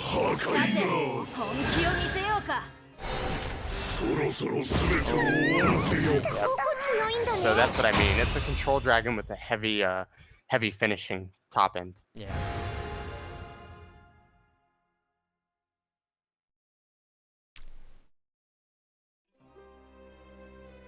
Very nice, very nice. So it looks like game 1 goes to Solic with his control dragon. I think that, to me, that's control. You run Olivia, double Lucifer, Fafnir. That pushes it into control for me. And not aggro dragons. Yeah, I mean, aggro dragons usually run cards like Mist Dragon and Trinity Dragon and the Dragonute Scholar. They run a lot of can't not be attacked cards, and they do have Forte. They don't push the top end like Lucifers and stuff. So now we have Forest. So Forest versus Forest. Squirtle's Forest we just saw. Solic's Forest is PTP hybrid. And this is a deck me and him have been talking about, is the PTP hybrid. I really like this list. It's super strong. When you mean by hybrid, you mean tempo, correct? When I'm saying hybrid, it's tempo PTP. Yeah. So the big difference is they have the PTP win aspect, but they also have, you know, like 2 Elf Knight Cynthias. They do run, you know, two Elven Princess Mages, and some people run Will of the Forest. It does look like Solic actually put in Fairy Beast, which is good. I was playing a match yesterday where I had Fairy Beast heal me over 20 life because I was able to keep returning it, and I actually stalled the game out by doing that to win. So Fairy Beast is just really strong when you can get the bouncing going. I really like the hybrid list because it lets you win 2 ways, and hybrid forest just melds so good. Elf Knight Cynthia, it provides 2 fairies that also generate toward your shadow count. So I mean, the deck synchronizes so well as hybrid. Which is why it explains it's, you know, top tier 1. Yeah. A lot of people weren't running it. It was either tempo or PTP. And then the hybrid list formed because it synchronizes so well. Well, here's another question too. Like, Elena's used to be just straight up healing, but now you're starting to see like a weird mishmash of everything, and it synergizes well regardless of that. It really does. You know, I was facing a deck yesterday. It wasn't running Garuda, but it was running cards like Divine Birdsong, Pinion Prayer, obviously your Sacred Plea, but then it also had, I think, 1 or 2 Elena's Prayers, and then it had Seraph. I don't like mixing all 3. To me, when you start mixing so much, you start sacrificing consistency. I think maybe like, you know, Storm Heelhaven, fine. Heelhaven's with the Seraph win condition, fine. Sure. But mixing all 3, you have to cut some key cards out of each style of deck to fit one deck with all 3 winning aspects. And that's something I don't really like when it comes to consistency.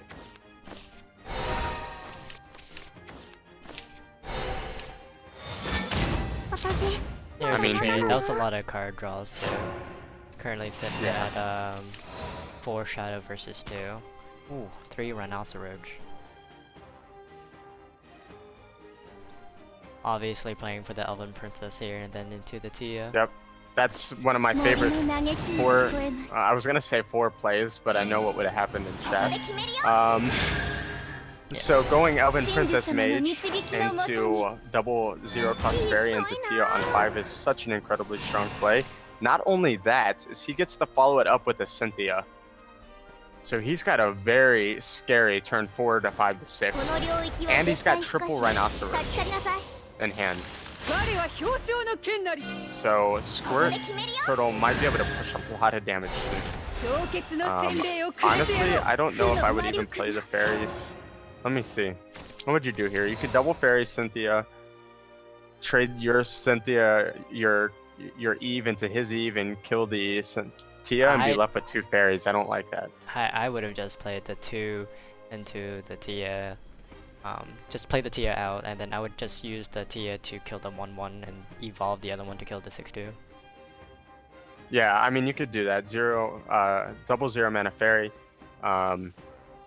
That way you have a bigger body for 6, and it forces your opponent to play something bigger. Yep, and Evo over top of it, and he's only sitting on 1 Evo point. Yeah. So I would Evo a fairy here, kill the 6/2, kill the Tia with your Crystalia Eve, And この領域は絶対 you know, he does have another Elven Princess Mage, but he's also got the Cynthia follow-up. Yep. So he is planning on doing that path, evolving. これでおしまい It's a really strong path. It forces your opponent to have to be able to clear it or Evo over top of it. And it puts you in advantage because next turn, if he can't clear the whole board, he's got Elf Knight Cynthia, which pushes for a lot of damage. And then he's got triple Rhinoceros if the board clears. That alone is, let's say, 3, 2, 7 damage with triple Rhinoceros play. So how much? Just with that. So does he run Angelic Barrage in this deck for Solic? The Solic run Angelic Barrage, let's check. He does not. Oh no. Because it's hybrid PTP, it's really hard to fit in Angelic Barrage. Yeah. The deck is so tight that you will be sacrificing something important to fit that in. すまない とっておきだよ悪い人はねなの Nice for the 3-2. Yeah. So, I mean, that was a good clear. For me here, it would just be Elf Knight Cynthia Evo, run it into the 3-2, go face for 4. And the reason why is he's got Wind God, so he could, you know, Rhinoceros, Wind God, push more damage, double Rhinoceros. He could Elven Princess Mage evolve to get the fairies, the combo. But I really think Elf Knight Cynthia is the best here. Your opponent just had to go through a decent amount to clear, and he doesn't have any more Evo points. So you'll be sitting there with a 6-6, another 6-6 on the board. And he's only at 8 shadows at the moment. Yes. Do we know if he still have any fairies in Solic's hand? I only think counted Solic, 2. I think he still has 2 fairies in hand. He might have 1 because he played. The other So one. yeah. ここで決めるよ So he's planning to do this route with 2 真珠 fairies 様の at 導 Seattle. きのもとに I mean, which is fine because he could honestly double fairy here and roach, and then that sets him up for Wind God next turn or Cynthia next turn. I mean, either way, he's got a lot of damage 何して遊ぶ to の be pushing out over these next couple turns. And he's just gonna go ahead and go straight for the damage, because why not? Yeah, I mean, next turn you can roach into Wind God. Yeah. And then you can Elf Knight Cynthia into roach.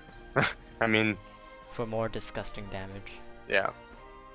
Looks like Solix actually has to 何 bounce, して遊ぶの which is fine. He does get the Tia off here. Unfortunately, この it's 領 only 域 going to は be 絶 2 対 health. 不可侵 And 立ち去りなさい 我は表彰の剣なり Squirt, all he has to do is play the roach into Wind God.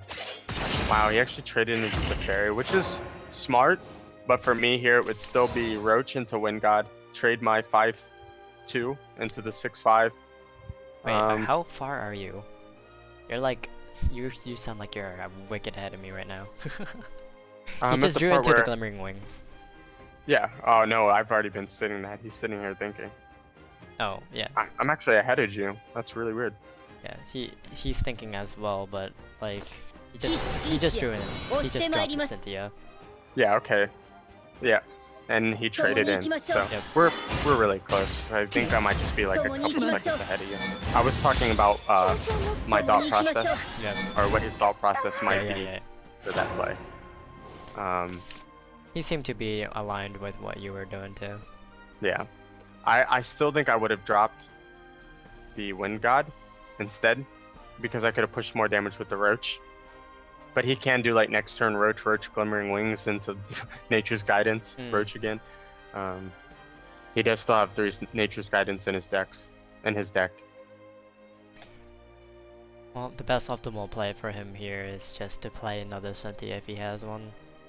He needs to get rid of that Tia? 5-6. Oh yeah, Tia. Sorry. Yeah, he would have to Tia here. If not, Ancient Elf to do. he could defense Fairy up. Beast the heal for 6. Does he have It's Fairy not- Beast?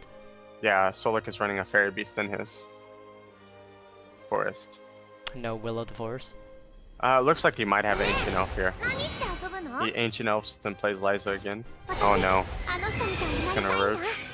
So he does have Ancient Elf. Yeah. ひどいな So that reveals kind of his hands right now. He has a Roach, a Lisa, and then and a Fairy for those 3 cards.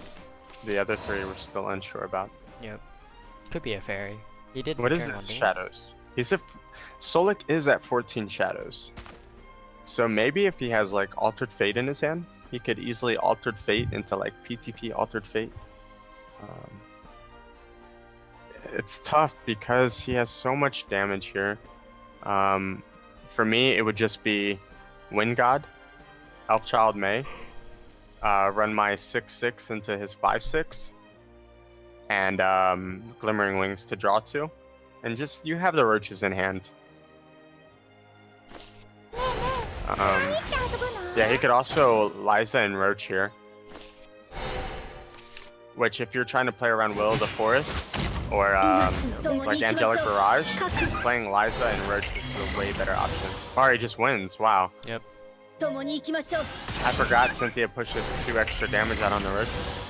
I wasn't even counting that. Wow.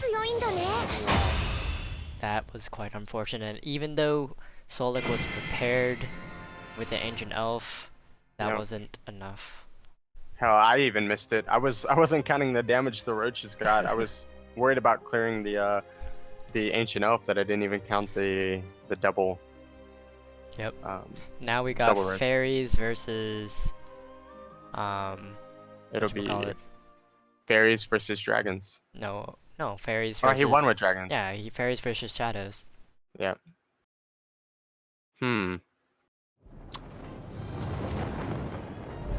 Squirt Turtle's deck is an aggro shadow. He's running for soldiers, double Death Breath, double Dance of Death, 3 Phantom Howl, you know, your standard aggro shadow setup, triple Cerberus. That's tough. If Squirt Turtle has a good hand and can push out the damage early, then it's going to be very tough for Solic to keep up if he doesn't have the cards like Tia and Ancient Elf to stop some of that damage.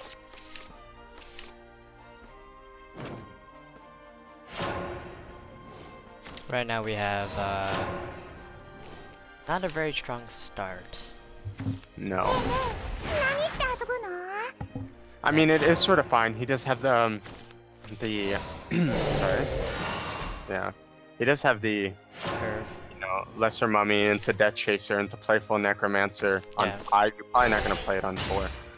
The Evolve is really strong on Playful. He does have a curve, but the thing is, it's not a very strong curve. Yeah, it's very misaligned. Looks like Solic has an Ancient Elf. Okay.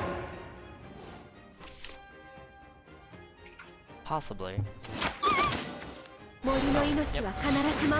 And so he ends up playing.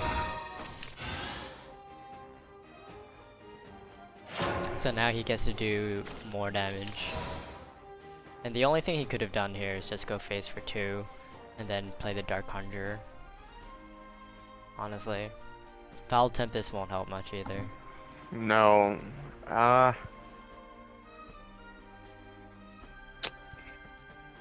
It's an awkward position. Like, I'm not sure what I would do here. I mean, you could Dark Conjurer pass. Solic is probably going to run the Ancient Elf into the 2/3. Maybe evolve a Fairy, kill the 2/2. That way he doesn't generate the shadows. He could also have like Elven Princess Mage. Oh wow, if he's got the Tia in hand as well, I don't know. Oh. If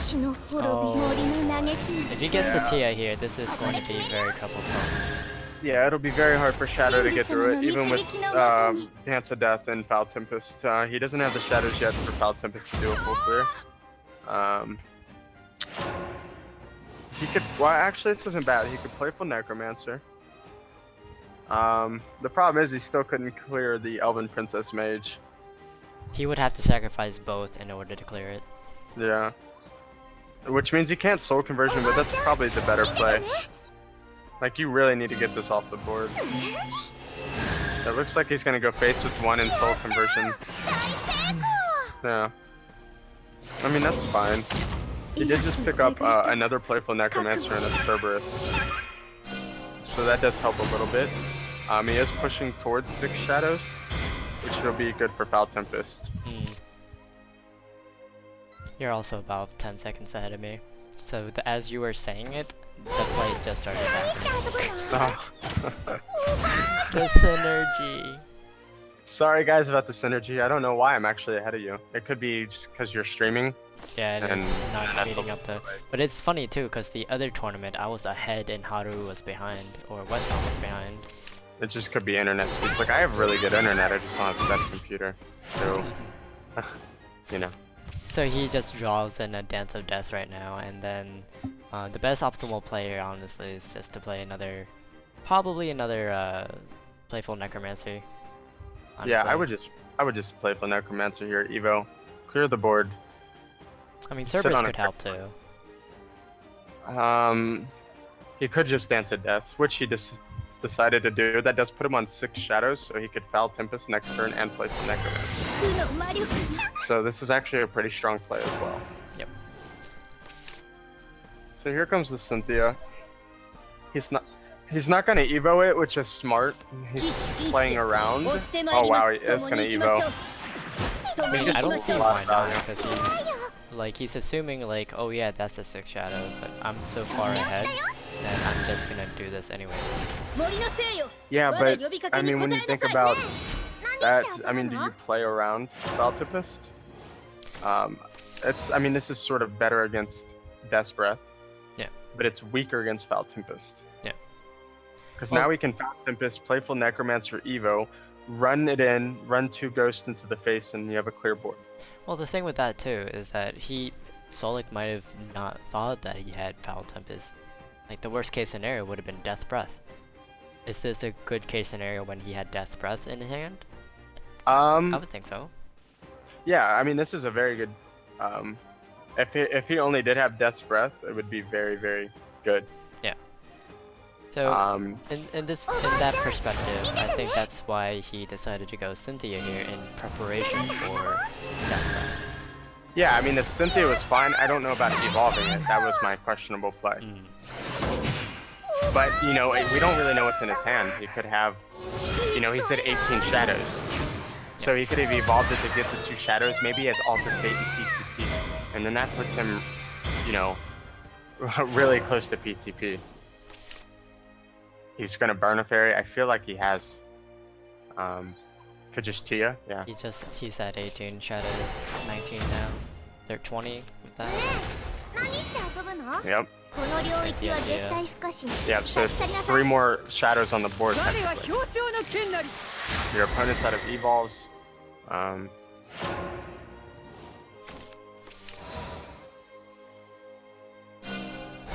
we just Dance of Death into Skeleton Fight.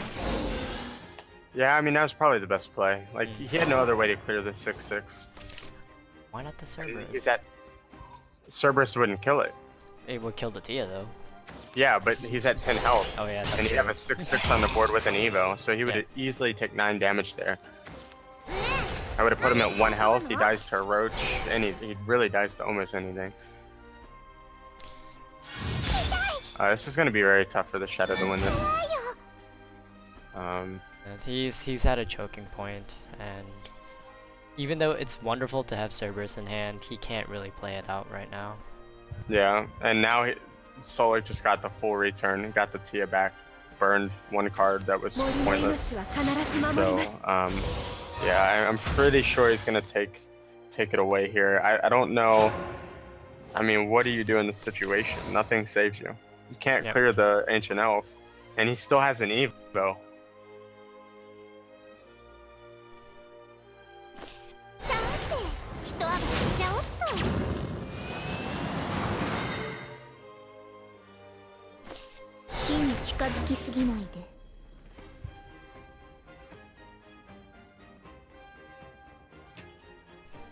So he plays the Cerberus already. Has to meet me in the Coco. But it really does nothing here. No. You can't clear the Ancient Elf. He can Evo the Ancient Elf and deal 7 damage to you. I put you at 1 life. He could play the Cynthia and push for damage and win. Yeah, he could play a Cynthia. He could Roach. He could do everything. He has another Tia in hand. He's got the PTP now. He's at 25 shadows, Altered Fate, and that's it. That's game. Oh, and I think that's a win there. Oh, doesn't even. Oh, yeah. ルナ He's. のお友達 Yep. になってくれる That's kind of cruel. 楽しかったな Wow. So it does look like Solic took it away. In a menacing savagery way. Right. He even added in that little BM at the end. BM Soul. It's okay though. He got knocked out the first round. I think he was pretty salty from the second He tournament. was. He's like, I got knocked out and I lost to the. He was like, I lost to the B player. I got knocked out of the first one. So we trolled him a little bit about it. Yeah. So it's okay, Soul. It's okay. We know. see that BM, dude. We see that BM. We know what's going through your mind. He's like, this is revenge. Solic's coming out strong. It's okay. Right? He's like, if I'm gonna win, I'm gonna win with a little bit of dignity here. He lost his dignity by BMing, so he just wanted to win with a little bit of force. Yep. Exerting his dominance there. And what's interesting now is that he gets to play against the #1 winner of the second tournament, Dino T. That's going to be an interesting watch right there. We also have Masa and Fatina playing, and Gengar and Luktazu waiting for their quarter matches. Yeah, I'm gonna refresh the bracket now. Yep. So I'm gonna go ahead and start pulling. I think we're gonna keep Solic in here. You are wanting to watch that matchup? Yeah. Because that's an interesting matchup since it's #1 and then Solic is also in there as well. Dino T is... What rank is Dino T? He is AA. Oh. Oh, okay. And then Solic is Masters, but Dino T was the champion of the second tournament. Okay. Yeah, I mean, Squirt actually, he did very good in that second match. That last matchup, it's very hard with Shadow to navigate through a forest deck with the hand. He started out with a really bad hand. It was very like reactive and situational cards. It wasn't anything steady. Like if you would have got, a Skull Beast into a Lesser Mummy or a Skull Cradle and was able to have a little bit more early game, then yeah. Yep. So right now we're gonna go ahead and go into Solic's perspective, versing against Dino T. All right, I'm just waiting from an invite from Dino T actually. Yep. So. Well, you just need an invite from Solic actually, because we're watching Solic's. Oh, then I'm on Solic, so I just need the number now. Yeah, we just need the invite. Yep.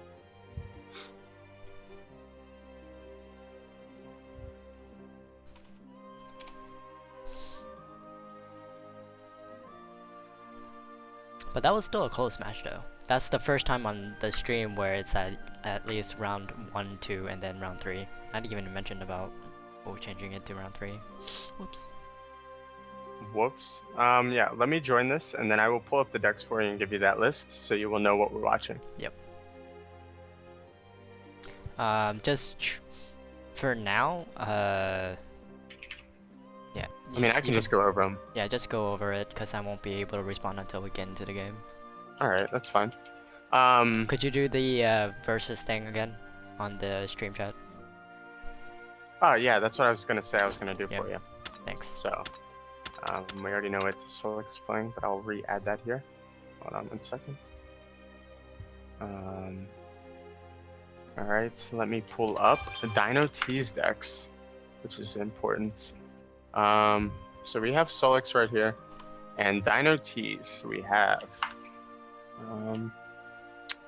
Wow, I don't even know what to call that.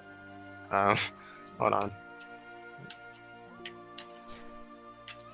First of all, I don't. Oh, here he is. And there we go. So we have Dino T, Rune, Haven, and Swords. Yep, versus Solic's Dragon Forest and Haven. Mhm. It's very interesting. Dino T brought a very weird rune deck. It's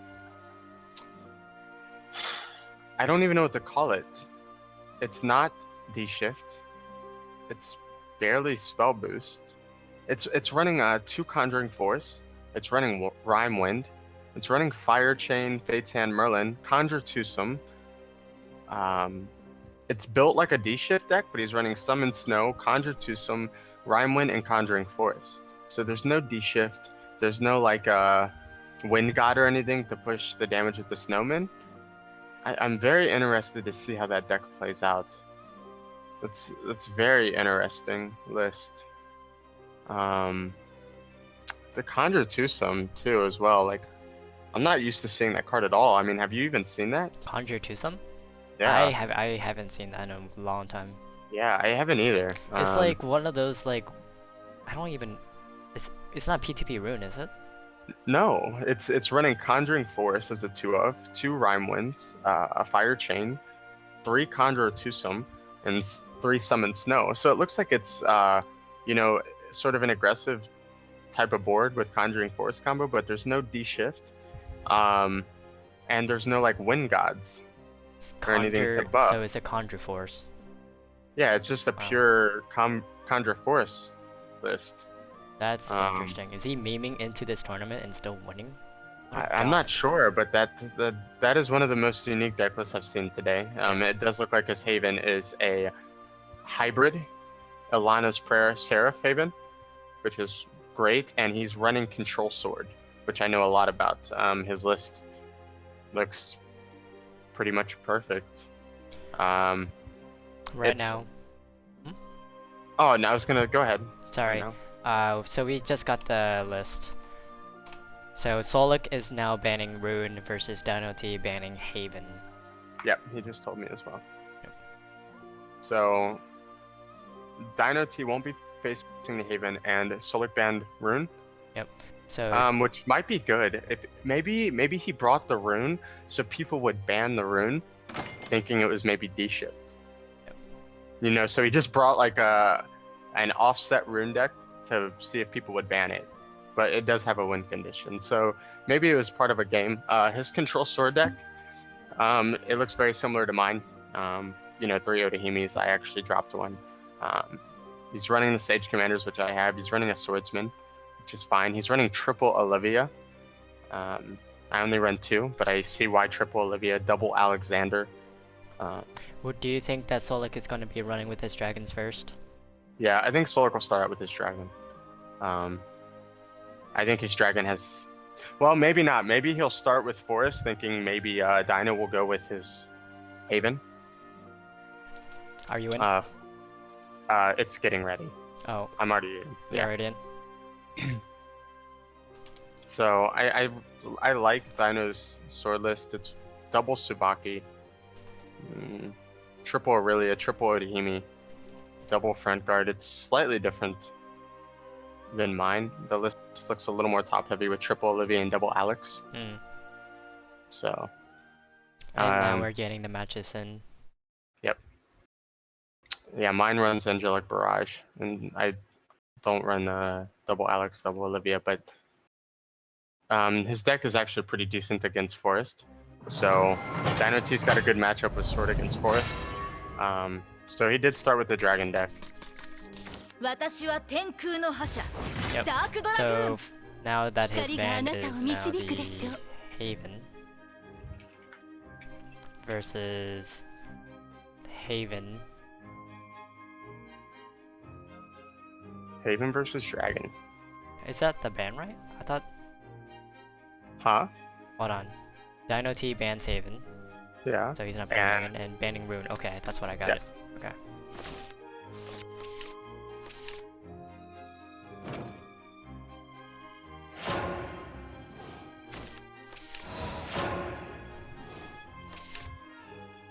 Solic had a sort of okay hand. It's a little awkward. He's got 1-2. Didn't have 3. It looks like he's just gonna save the Ivory Dragon for draw later. You know, I haven't seen any swords in a while in any of our matchups. We're unlucky. Yep. And You both haven't of seen us are what? my sword mans. Yeah, right? We both play sword, and so maybe we'll get to see it this time. His list looks a lot like mine, so. Nice. So he has the Mushu up on turn 2. No. Did he play anything turn 1? He didn't. No, he has the Ivory Dragon. I think in this matchup, saving it is right. Mm. So you have card draw. And this is the first time on stream that Elena is being played in here. Yeah. This is actually a hybrid Haven as well. It does have Seraph. Oh. It runs double Seraph as a win condition. Yeah. He's running double Seraph, Curators, triple Decree, triple Alana's Prayer. In general, though, Elena usually beats out for aggro decks, right? Yeah, it does good against aggro. It does decent. It does pretty good against mid range. Alana's has a pretty good matchup all the way around. It has control aspects to it, but because this is Seraph, it really has a good control matchup. This might struggle more against mid range. But the fact that he already got the Alana's Prayer down is really strong. If you're able to drop Alana's Prayer on 3, your weak minions become strong. This is actually quite the predicament already, and it's already turn 5 or turn 4 for this opponent. And honestly, he can't really do much here. Did you think Goblin Mount would have helped as an alternative play or no? I probably would have played the Goblin Mount. Yeah. You were already close, getting closer. Yeah, I probably would have just dropped the Goblin Mount. He might be saving it to board off when like Dino does get something bigger on the board. But I don't see a real reason for that though. I don't either. I would honestly probably just go into the Wyvern. And he did less than the Fafnir.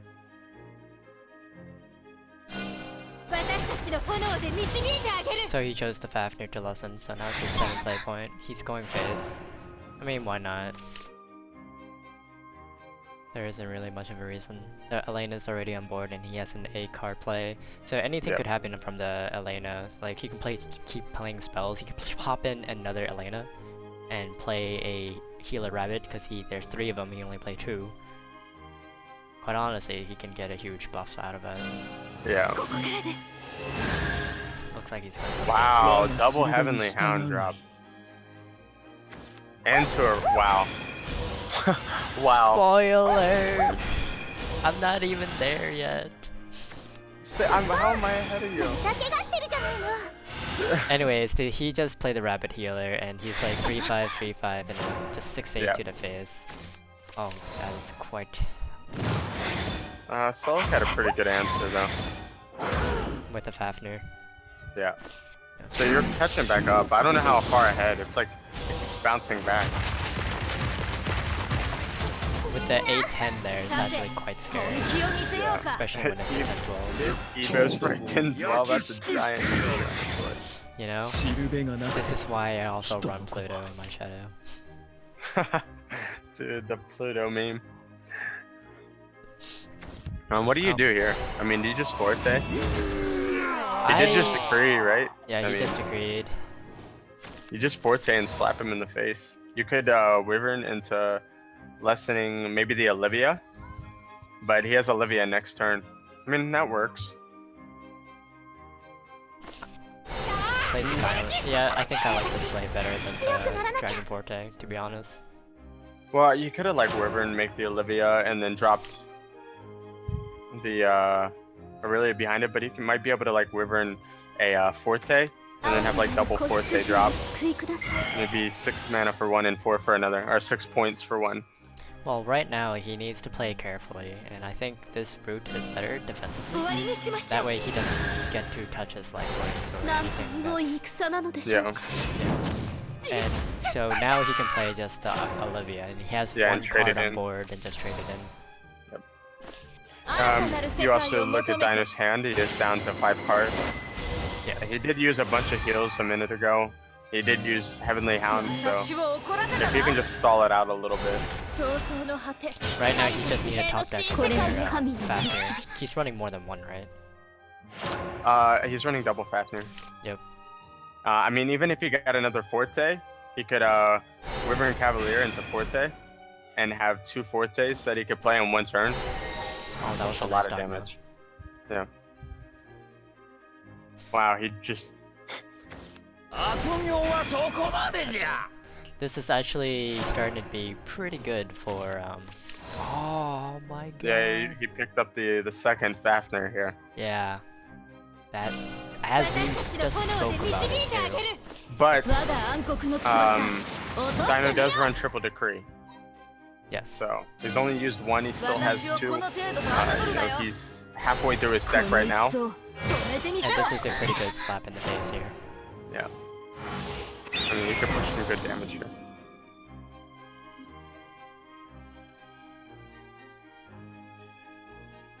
So pretty much, the あ only なた thing の he 痛 can み do を is just 和らげ trade. ましょう Unless he can play another lane and just heal as much as he can. It's still lethal damage. Yep. What's great about this is that he hasn't played Demis Decree, so his 7-3 gets to stay on board. So next turn he can just simply play the Fafnir, right? Which is only 2 damage across the board, and Yep. still get to go even bigger.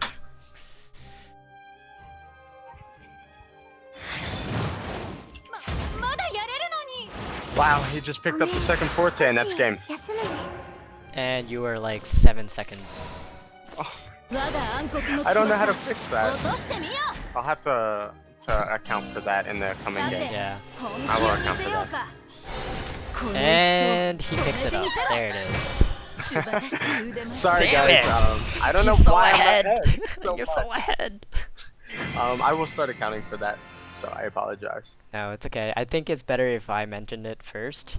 That Okay. way you can be like all excitement all at the same time with me. Alright, yeah, sounds good. But yes, that top deck. God, that top deck though. Wow, so that's Wow. 1 for Solic. It does look Yes. like he's going to be moving on to his hybrid forest now. In which we will be moving. Now, if you're, if I was Dino, I would just play my sword. Well, I don't know. Both decks are control, Mm. and Tempo Forest does fine against both because it has the hybrid forest because it has the PTP win condition. Seraph might or Haven might be better here because of the Seraph if you can pull that out in 1 turn. That's so he did go with the sword, which I actually like this matchup a lot better. どうぞお覚悟を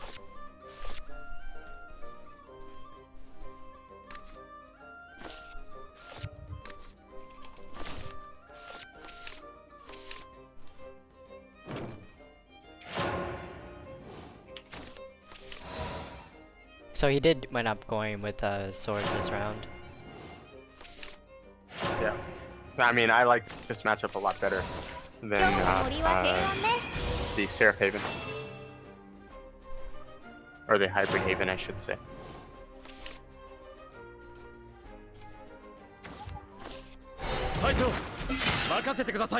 The one problem with this matchup is Control Sword, if it doesn't have a semi-aggressive start, it can lose out to PT Hybrid Forest because it has the PTP aspect.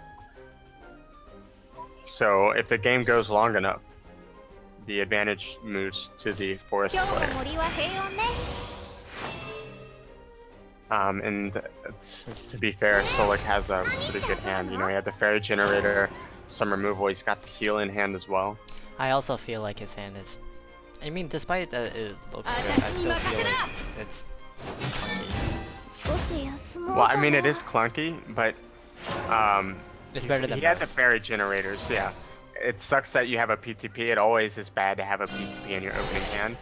Imagine if that was an Alter Fate. Like, this hand would be amazing. Like, so for what it is a really good hand in my opinion. You know, and now he does have the Ancient Elf, So he's got a pretty strong hand to play with. これで決めます聖堂騎士団 What part are you at now? He just played the Shield Guardian, evolved it, and now it's my turn, or our turn. Yeah. And so Elf Knight Cynthia just picked up, and right now he could probably play just, you know, the Rhino. Well, not the Rhino, Ancient Elf. Like one fairy into Ancient Elf. 何して遊ぶの Play another fairy Evo and kill it. Yep. He could also just run one of the fairies in, clear one of the 1/1s, but I think making the +1/+1 Ancient Elf would be better. And you know, it does make look it a bigger body. yeah, and it does look like it's what he did. Yep. And he just did it. I don't know about evolving. 遊ぶの No, I don't think that's right. I would have evolved the 遠き未 fairy 来への旅はまだ続きます because when you evo that, it only gets 2 health, but you just dealt 4 damage to it, and it lets him like right there. If you just saw that, whole sword swing. Yeah. It was able for him to clear it off that. If you would have evolved the fairy, you would have still had the 4/5. He wouldn't have been able to do that play. And because of that, his opponent now is evolving to 3, and now he has a full board again. Which also puts Solic in. Oh, he just top decked a Path of Purgatory, which is now an even more cluttered hand. Yeah. So now he's forced to play 騎士 Cynthia. 紳士や押してまいります And the Evo, of course. Yeah. So yeah, I definitely would have evolved the fairy there. It would have left the Ancient Elf on a 4/5, and 何して遊 it ぶ would の have pushed Dino to have to Evo, and Sylvan, whole sword swing to clear it. Yeah. It would have gave him less on the board. He just now just played the Sage Commander. Yeah. And evolving it, now he's just like, He's running away with it at this point. yeah, he's so ahead right now. Yeah. That Ancient Elf to me was a big misplay. You gave it 2 health to deal 4 damage to it. Yep. So technically you lost out on the Evo. Oh, nice Alter Fate though. Yeah. But I mean, for me, does I just Altered pop Fate it. even do anything? Like I just pop it. Because this hand doesn't work. I mean, but you can't. I mean, you pop it. Okay, he did pick up. Wait. Okay, so he just played Alter Fate. Because that was no other options, right? Yeah, I mean, you could have Fairy Beasted and you would have took too much damage. Well, at He least is he has an looking Ancient okay. Elf, so Yeah. you can prepare for it. And he tried to snipe there, but He's gonna at least take 8 damage here. yeah. I mean, what could you do? Like, even if he played the other one, and wait for the next turn, and then this happened, so then that didn't really help too much. You know? At least in this turn, he can prepare it a little bit better. Yeah, he can run the fairies in, drop the PTP and Altered Fate. Or you make the Ancient Elf. So you have 2 plays. The optimal play for me would be dropping the PTP, Altered Fating, and hoping to get the second Altered Fate. Yeah, Or the third one. because he just threw away 2 Path to Purgatories earlier, so... So you have to play the PTP here, and then Ancient Elf isn't going to save you. Like, your only winning play here would be to PTP into Altered Fate into Altered Fate. And then that would actually grant him the win. That would be like... the win. I mean, he still has a 2/3 on the board if he does clear that with PTP. So if like he was to have Alwitas or something, he could push some damage. It doesn't guarantee him the win, but it does put him in a very winning position. Yes. And he also need at least an Ancient Elf on board to do something. So he's probably thinking, he probably wishes he was on turn 9 right now, because that would have been a great play. But he's on turn 8, so he has to make sacrifices. So, not there yet. Okay, so he ends up playing the fairy. 何して遊ぶの I don't know about this play, because if your opponent has Tsubaki, you lose the game. Yes, and that is. I would have went for the Path of Purgatory Altered Fate risk play here. I mean, I guess this is okay, but Would this be a great play? I think the other play was better. The other play was still risky because if you didn't get the altered fate, you lost anyways.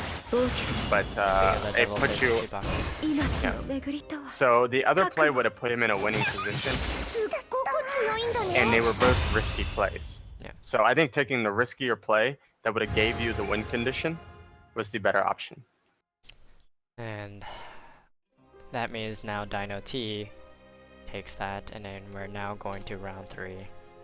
That means Dino T will be using his Hybrid Haven, and Solic will be using his Forest again. Which is an interesting lineup. What do you think about that? It's rough. Like, PTP, if it has a decent start, can beat Seraph Haven, but if it can't get PTP off early enough and he gets that Seraph out, then Solic can't win. He doesn't have a way to remove it. And Heal Haven can generally make some really big stuff on the board, and they can stall the game out long enough. It really depends on the hands for me for this matchup. Oh, we're going back to Haven. Yeah. Yeah. That was his last class left.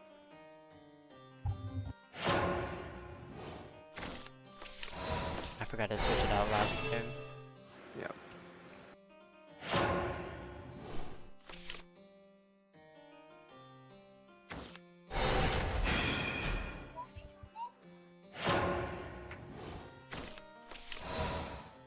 He's got a really good hand. If you can get an Altered Fate. I mean, this is ideal for an Altered Fate. It is. But also the opponent also has a pretty good startup too. Turn Yeah, he 2 does. Beast Wow. Aria was actually really good. Wow. Into a Dogma. So That's rough. Oh man. now there's nothing that can kill that. He's gonna wish he had a second Sylvan. Yeah, I mean, I think you just play. I like this play. That's about your only really solid play. You do have Evo next turn. Yep. And honestly, he's gonna have to take the 4 in the face, and if anything, he can just play the Sylvan Justice and or Fairy Whisper and Sylvan Justice. I mean, he could. Elf Child? Yeah, I mean, I would probably evolve a Fairy Elf Child May, drop the Fairy Whisperer, get my hand up higher. Yep. At least that's what I would do. And I mean, he's got a couple options, but I think just using the Evo and the Elf Child May. It also depends on what Dino plays here. You know, if he plays something like a Healing Angel or like Unica, or you know, he drops, you know, he just dropped a Cudgel. He probably has a second one in his hand. Yeah, that's what I would think. Trades one though. I felt like I would have went face there, to be honest. Yeah, I would have definitely smashed the face there. I'm trying to think. Maybe he's trying to limit the board. For Ancient Elf. For Ancient Elf, or if he has a second Cudgel in hand. Honestly, this also it's also an interesting play because now you have to think, okay, well, my opponent has to either try to kill one or the other. Yeah. If he went face, he wouldn't have to have that situation, but he gets it clear. If he had went face there, I think he's still good. He was still anyways. Yeah.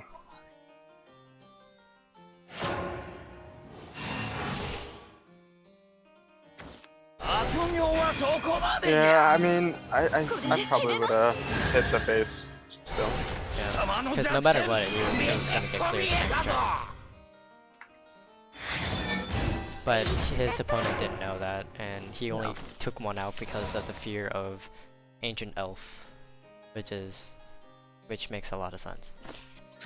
This play is okay, especially if Dino can't clear that Tia. Yep. This does have the Nature's Guidance in the hand. I mean, he could also just Decree. You know, you're running triple Decree, and you're not going to have too much value out of Decree in this matchup for the most part. Especially if it's P2P. Tempos it Yeah. would be amazing, but not for P2P. It would Yeah. actually benefit them. Yeah, I mean, they just want the stuff to die for the most part. And you can see Solic has a PTP in hand, so if he could just generate enough or stall it out so he gets a good altered fate off, you know. Yeah.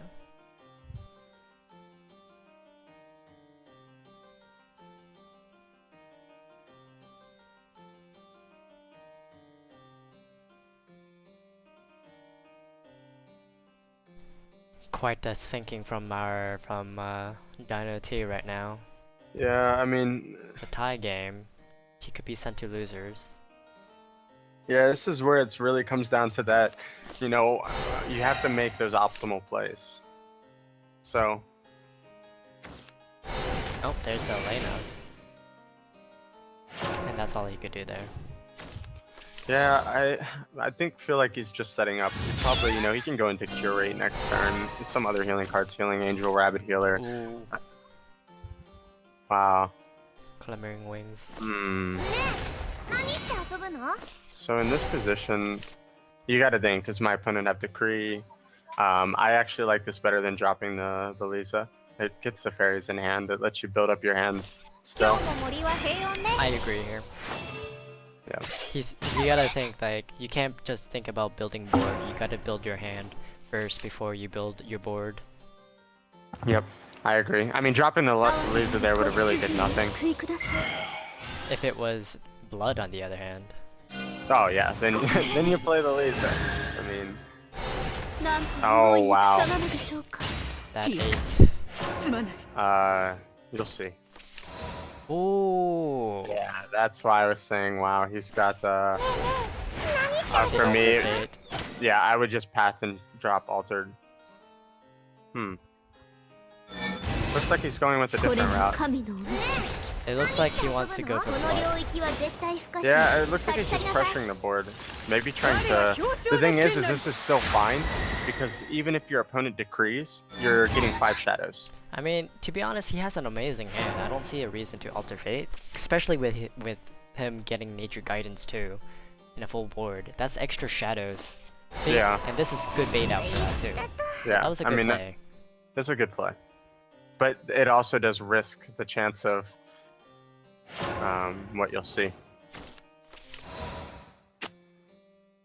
And this is what I don't like. That's why I would have did 何 it. して遊ぶの？ Oh, and Yeah, yeah. picking up. Yeah, so that's why I always try and do that right away, because you get in situations where that happens, and you're like, Well, shit. yeah. So while it was fine building the board, I would have just altered fate while I had the amazing hand to do it. I guess, in a way. He's not pressuring you on the board. You had no reason to flood the board. You just altered fate, and that would have gave you a better chance. If he would have altered fated that turn, he would have had that second altered fate this turn, which would have put him into PTP. Yep.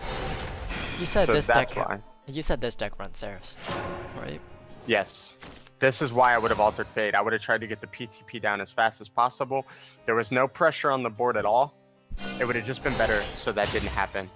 Yeah. So now he gets to play all those kinds of hands right now. 森の命は I 必ず definitely 守 like り my ます。 play better than the play that was made. Well, now Simply he's just because trying you- to- 遊ぶの？ Sorry. So now he's just trying to build up a board and try to gather as much shadows 遠 as き he 未来 can の while 旅は delaying as much ま as だ possible. 続きます。しるべがなくては人の Yeah, I mean, if he would have just, yeah, I mean, if he would have altered fated that previous turn, he would have already been at PTP. He would have had actually 2 PTPs down. And that's why you don't want to wait too long to PTP. You're not going to get value out of all your cards. And he had almost a perfect hand to just altered fate. Mm. There really wasn't a point to drop the Tia. Heelhaven doesn't run cards like, for the most part, you know, Gilgamesh or Moon, or these cards that are going to really start slapping you with damage, and you're at 20 health. Yep. Like, it would have just been better to altered fate, get that hand out, get into that next cycle of cards, and he would have been set up. He would already have been there with 2 PTPs down on board. So that is I definitely, I can see why he made the play, but do you even care about? There's no reason to bait out a decree. with this deck. You don't need to bait out Decree. You need to get your PTP to win this matchup.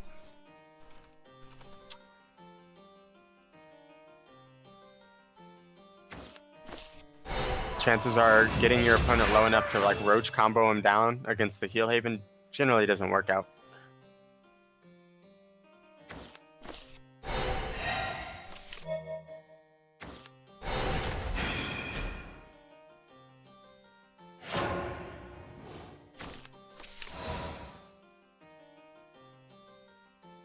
He's at 27 shadows right now, which is relatively close. He just need to play like 3 cards on board, honestly. Yeah. And if he plays both Fairy and yeah, that's 30 shadows there. And then he can just play both the Purgatory next turn. Yeah, I mean this did work out, but he could have had, you know, the PTPs popping off 2 turns ago. Yeah. With my route of play. His route of play wasn't technically wrong for maybe what he was thinking, but for me that play was wrong. Well, coming from a perspective of aggro players, like they tend to have more thinking of, hey, I should develop a board and then go ham if I see it. While PTP players who main it usually, they're more thinking about building hands more so than the board. The board I mean, is even just in there to- hybrid, yeah. the thing is, even with hybrid, you can build a board like that, but he didn't have a hand where he could push damage. You know, it's not like he had Cynthia getting down this Tia to bait out Thermes Decree. Like, when you're playing against a Heal Haven or a Seraph Haven, your win condition becomes PTP. Yep. You're generally not going to be able to get them low enough to combo them that way with the hybrid deck. If it was pure tempo, yes. But with this, you need to switch your style of play. You need to go, I need to build my board in Altered Fate as soon as possible, which is what he should have did.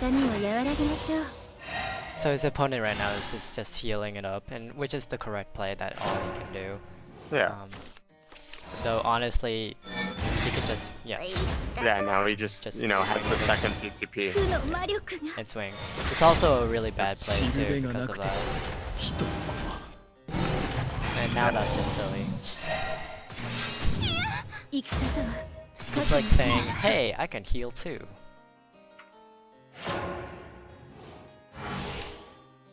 Apparently we accidentally said CSGO. During that Did we past say message. CSGO? Yeah, the chat's blowing up with CSGO. Yeah, I see it now. I don't... Did we say? I don't remember. I don't remember saying CSGO. I don't either. I don't know. Maybe one of us did say it. I don't think I did.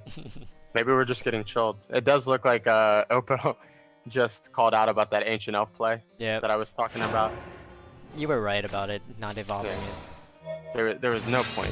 And then Dino T gets sent to the losers bracket, and Solic is still rampaging the bottom bracket of Worlds.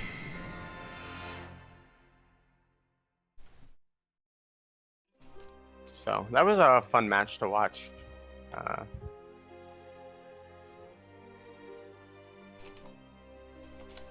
And now I gotta update the board. I'm looking at it now. So it looks like we might be able to, man. It's only 5:42. Yeah, and we did say like 8 o'clock is the time. Yeah, you said around 8 or 9. So, I mean, we got time. And people are already almost to round 5. The Jord dude is placing against Gengar. We don't know who's the matchup is or they're playing right now. And Letexo. Yep. Letexo versus Sora Chaser. Yep. So now we can start doing the losers brackets right now.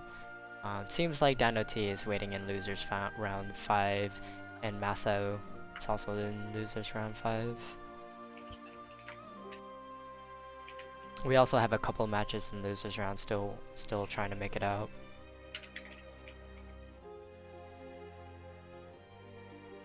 So we're gonna go ahead and try helping out with the losers. Are we allowed to give out the bracket? If Somebody's asking in chat. Yeah, okay. they can I'm see gonna it. post the bracket. Already did. Okay.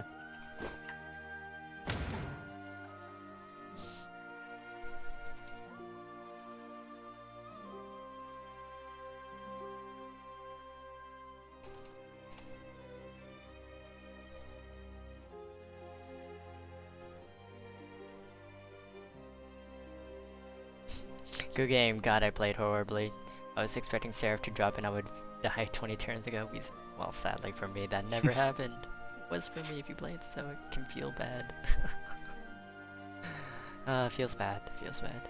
So I'm gonna go ahead and bring in Solic in here. Okay.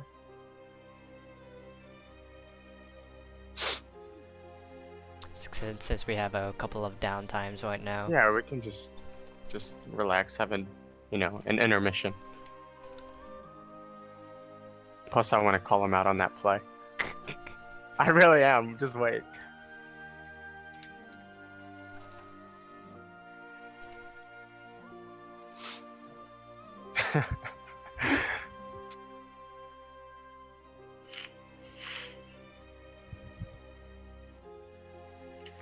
Solic, I'm calling you out, dude. Hey Solic. For those of Yeah. you who don't know Solic, he is a streamer and also Masters player. You'll see him catching around in the morning times. You just played against Dino T. Yeah. How'd you feel? Oh, that was so awful. Oh my god, I played so shit. You see it from my perspective, right? Yeah. Oh my god, shut What up. I was gonna call you out on, dude, is the play where you played Tio and you should have just altered faded. I was talking the whole time about it. You should have just altered faded. You had no reason to build the board. There was no board pressure. I understand the play because it still gave you shadows if you did decree. But then what happened the next turn? You drew another altered fate. You drew into another PTP. If you would have altered faded, you would have altered faded into another altered fate. So for me, I was calling that a misplay. I would like to actually hear your thought process on why you built the board the way you did instead of just altered fading while you had a really good hand to do it. And you didn't have like another altered fate. You could have just PTP'd and altered faded and had a whole new hand. So do you mind explaining sort of your thought process behind that play? Okay, so you're talking about the game, the last game, right? That Yes, where you decided to play the I played Fairy Tia, okay. Tia, and you Yeah, could okay, have just what played. I was thinking is, like, he's going into turn 8, right? Like, he drops Seraph, what do I do? Like, I was expecting Seraph the whole time. I was playing around Seraph the whole game, basically. And I like, didn't have times in mind. Like, I was just going, what if he plays Seraph next turn? Like, I lose the game, right? And I don't even know if he played Seraph in his deck. Like, if he drew it, I would have lost that game. Like, that's a card that just counters Forest. It just kills Forest. Yeah, we talked about that too. I did say, PTP, it's really rough against Seraph. But I feel like pressuring the PTP as fast as possible Yeah, would true. have still true. been a better option. I agree, honestly. Like, I was running out of steam. Yeah, as you saw. Yeah. Like, when PTP runs out of steam like that, they basically dead to anything. Like, you could have had a big healing turn. You could have had Seraph. You could have had Odin on my PTP, and I would have lost. Yeah, and that's why I And, was yeah. thinking of that other play. You were on turn 6. It was actually on your turn 6. Or no, it was on your turn 7. It would have been his turn 8. Yeah. You could have dropped the PTP and altered faded. And if you look at your next 2 draws, it was an altered fade and a PTP. I know. So you would But have had never know, another right? PTP altered fade. Yeah, I mean, you really don't know. But you got to think, I'm going to be discarding 7 cards, drawing 7 new cards. You're almost halfway through your deck, so you had a pretty high likelihood of drawing into another altered fate. So you sort of play the odds. Yeah, so I mean, maybe your play in retrospect wasn't incorrect. I just feel like whenever I play hybrid, because I do play a lot of Forest, so it's not, I'm just making it up. I usually tend to draw the way you did. You end up with 2 or 3 PTPs in hand, 2 of your altered fates, and you're sitting in like shit. If I would have altered fate the previous turn, I would have been fine. So I can definitely, now that you've explained your play, I can sort of see it, playing into the Seraph. You had all that damage on the board to push. The problem is with that, you wouldn't have killed him in 1 turn, and he still would have healed up past it. He had a really big hand. He hadn't used that many heals. That were you really going to kill him in 2 turns, even if he did Seraph? But I totally agree on you. Like, I couldn't phrase it better. I was just thinking, like, Seraph. No, I mean, I don't blame you, dude. I hate the Seraph No, matchup. I'm like a Dragon specialist. I just brought Forest for the memes. Like, I need some serious decks too. Like, I can't only bring Dragon, Shadow, or Blood or something. !tyrant guys and my channel, which is I'm__deception. You go in there and you type !tyrant, and you will see my my description of Solic here. Right. Anything else? Did you want to ask him anything, Exo? No, I'm in the middle I of really would something. like to know if Dino T was playing Seraph or not. He was. He was. It was a Seraph hybrid. Oh my god. He didn't draw it. He got really unlucky. I mean, he's running, 2 in the deck. By the way, do you guys saw that play on my Forest versus Sword? Where I played the Ancient Elf? I called that out. I could have went for 29 shadows, right? You could have won. With my hand, I had 29 shadows. No, you had 30. No. I was telling Excel you had it. If you where he I was pretty sure if I Fairy Whisperer, trade the May in, I would go to 29 shadows. I would get the 8 card discard, which is 8 shadows. Trade the May in, I was at 20. Would have gone to 29. So didn't you have a leftover play point?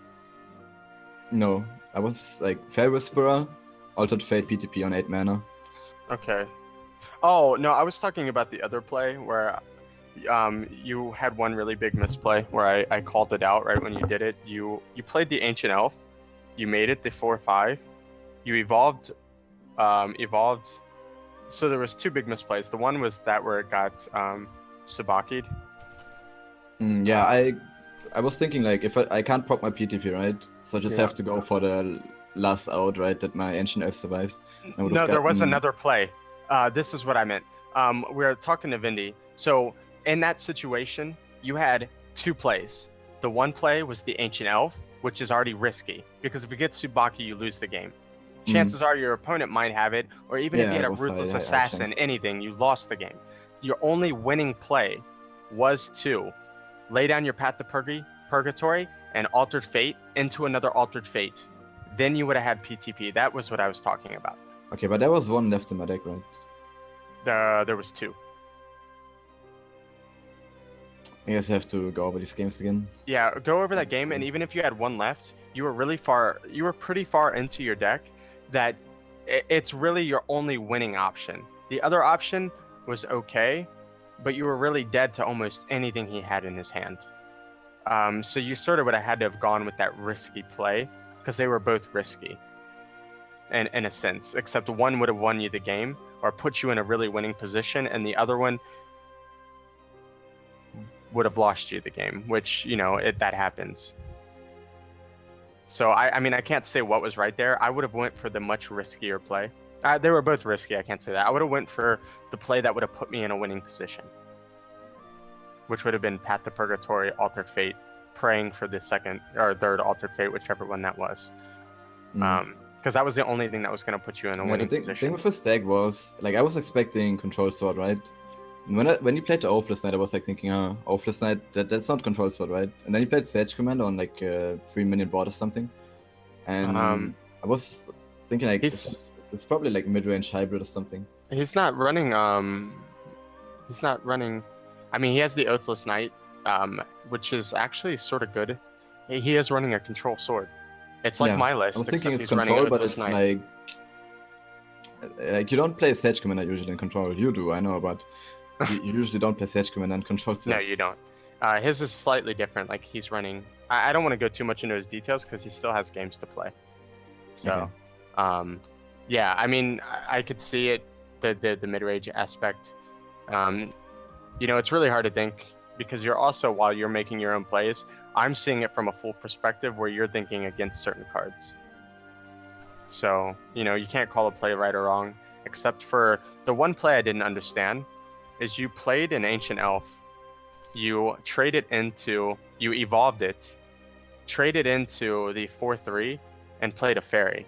You should have evolved the fairy, ran it into the 4/3, because then it would have forced him to hit your Ancient Elf. You put it in range of being cleared. You should have just evolved the fairy and ran it in, because you evolved to get 2 more health on it. Talking about. I'm not sure what you're talking. Also, I know what situation, but didn't know what game you're talking about. It was you versus his sword deck.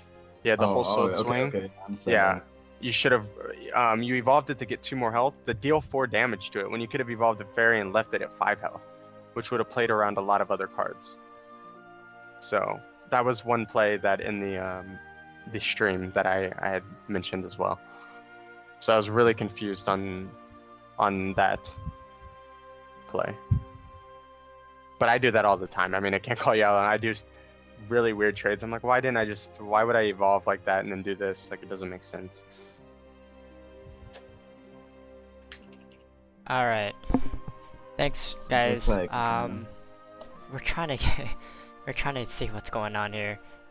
Do excuse us. The losers bracket is like slowly starting up and everything, so we're trying to get everything moved up forward. Sunfire and Nevesty are going out. Caleb versus the Hawk is just started.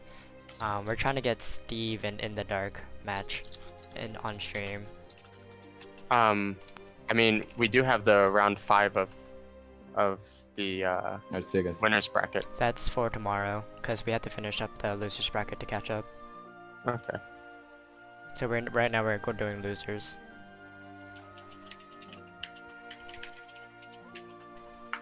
Oh. Wrong copy and paste. Wrong copy pasta. 1 second. I need to get to my profile.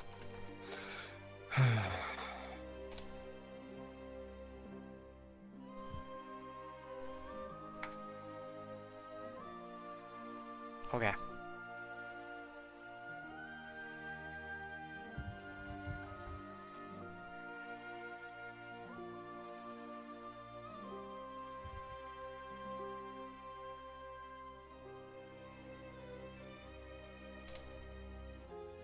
So we're doing a Leon, which is Hella Steve. It should be at the bottom of the list for the deck list, versus He doesn't have any deck lists. Oh. I'm looking at Hella Steve's. There's no deck lists. Oh yeah, there is. He's the exception. So excuse me for that one. I'll give it to you right now in the PM. Okay, because I'm not seeing it. Yeah, right here. Okay, let's check this out. Wait, he only has 1 sec. Oh, okay, it's the whole album. All right, and who is he facing? He is facing In the Dark.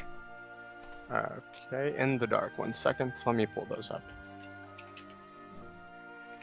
All right, pulling that up. Okay, I will make a list for you really quick. Give me 1 second.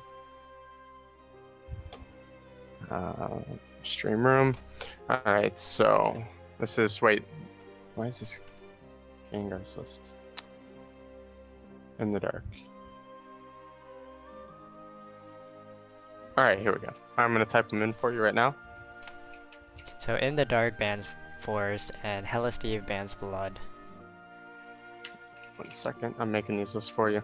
Yep.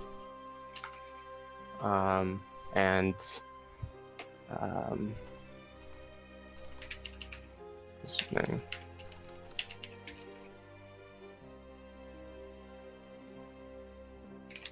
There you go. Yep. Thank you. No problem. I still don't have a friend's request. Yeah, just give him a moment.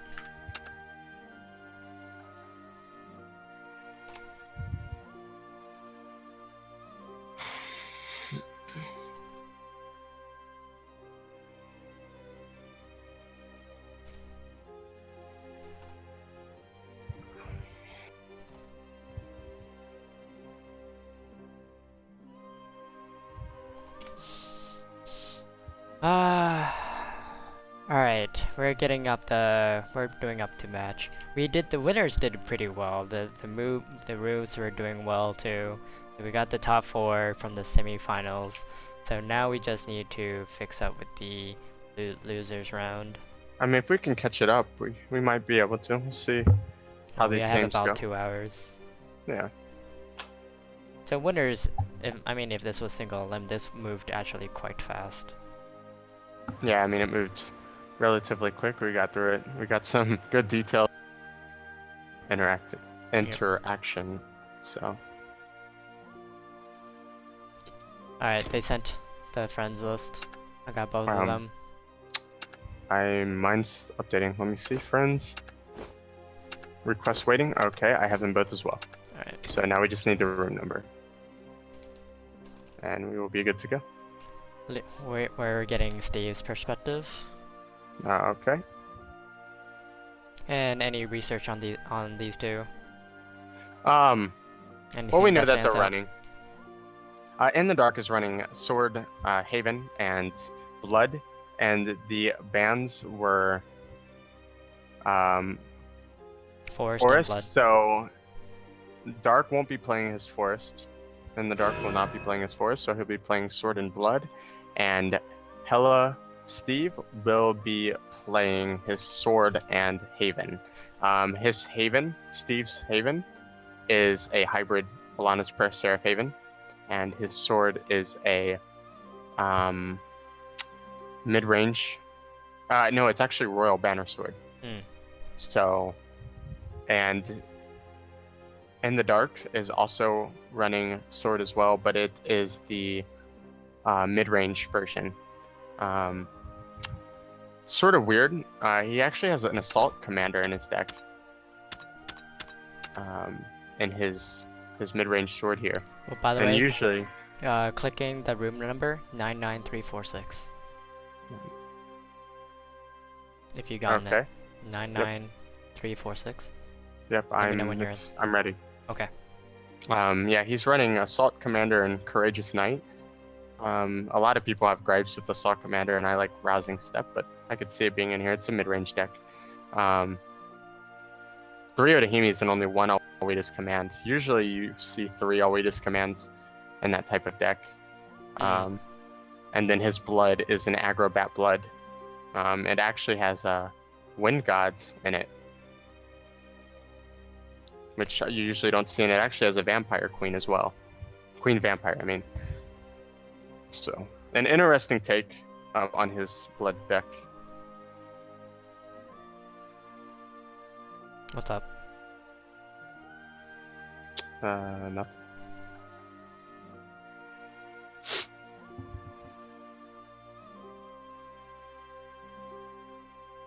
So now we get to move in. What is the bans again? The bans are banning Forest. Wait, in the Dark. Yes, in the Dark Forest. bans Forest, and Helisteve banned the Blood. Yep. So we'll be seeing the Forest and Sword of In the Dark, and the Haven and Sword of Helisteve. どうぞお覚悟を。光 So- があなたを導くでしょう。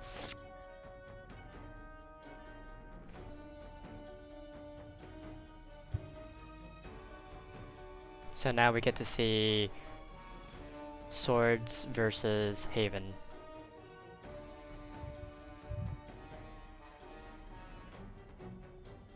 Hello? Yes, I'm here. Okay. Oh, sorry, I was looking at the deck lists. Yeah, it's gonna be Sword versus Haven. I sort of confused on the Centaur Vanguard keep in hand. Vanguard? Yeah, I probably would mulligan the Centaur Vanguards. Usually it's something you want to draw later when you have Banner down, and you really want your like 1 and 2 drops with Banner Sword. Like you really want to pull your Earthless Knight, your Quick Blader, you know, things like that. So, sort of confused on the keep. I do understand it. He does have the, you know, Royal Banner already in hand. This Haven as well is a, let me see. This is just a Storm Haven. You know, Doritos and in Urds. Your normal Haven. It does look like he's running 3 Angelic Barrages in his Storm Haven though. He was running a Sword, Forest, and for Steve. Yeah, Sword, Forest, and Haven. Okay. Yeah. Steve is running Sword, Forest, and Haven, and In the Dark had Sword, Haven, and Blood. Alright, we got it all set. So he did pick up. That's a decent pickup. Puts a good amount of pressure on the board, and he did just use, you know, a priest cudgel. The only thing that I didn't, you know, the one thing I don't like about Banner Swords is that on turn 4 is a dead play, but only it's decent if you had something on board. Bright side to this, at least he did 13 damage, so it's not too bad. Yeah. You know, playing Banner on 4 does feel bad when you don't have a board, but if you have a follow-up after Banner, such as the Floral Fencer, it's really strong. Because not only do you get the Floral Fencer and everything that comes with it, you get the buff from the Banner. And Banner does, you know, boost cards like Vanguard and Ruthless Assassin to be able to kill something. You know, I do see here, you know, he's running double Tsubaki, which isn't actually bad in Banner because it does have ambush.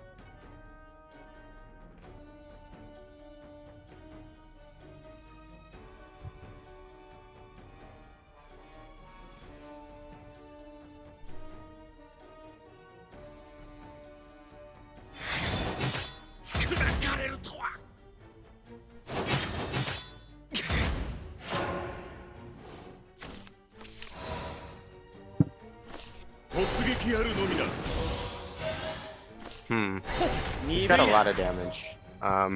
In this position, I think you just get faced with everything.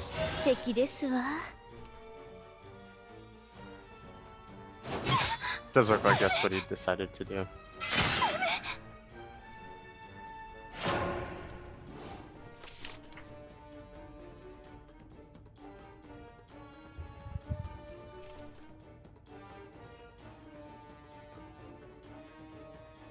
What do you think? On this play? Yeah. I mean, what do you do here? Hopefully you run Angelic Barrage. I mean, he does have 3 in his deck. He does, and he's not playing it. He's thinking about it, which I don't see why. If he doesn't, if he runs 3, he might as well have it. Oh, he might not. Wow. Yeah, you just sort of lose at that point, right? You sort of pray your opponent doesn't have 1 damage, 2 damage. Yeah. No, that's game there.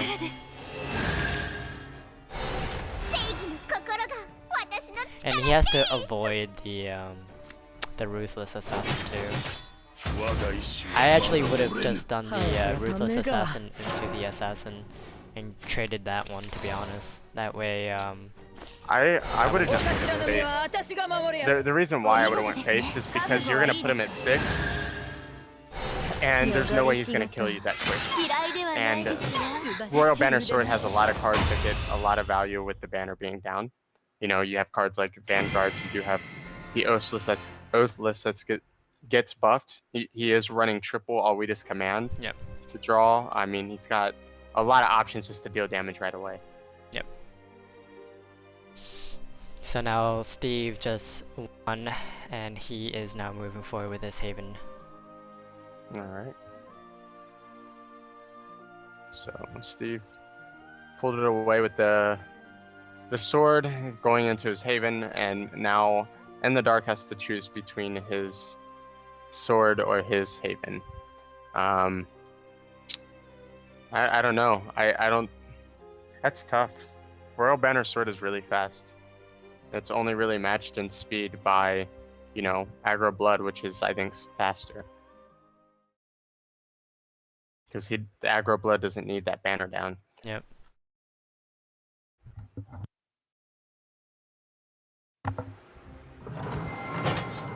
Well, let's see what he's choosing right now. Oh, decided to choose with his Haven and not his, Well, looks like we're going into the mirror match. Yep. Storm versus Elena. In most cases, the Triforce says Elena beats over Storms. Yeah.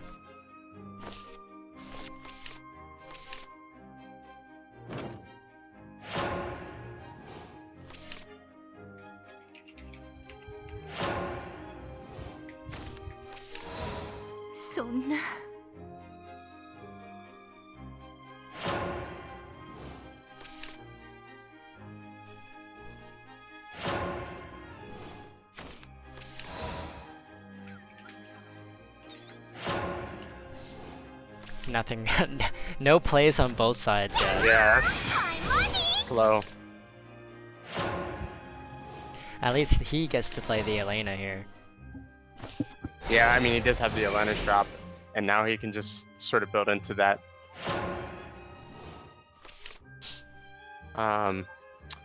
Yeah, I mean, his Heal Haven deck, trying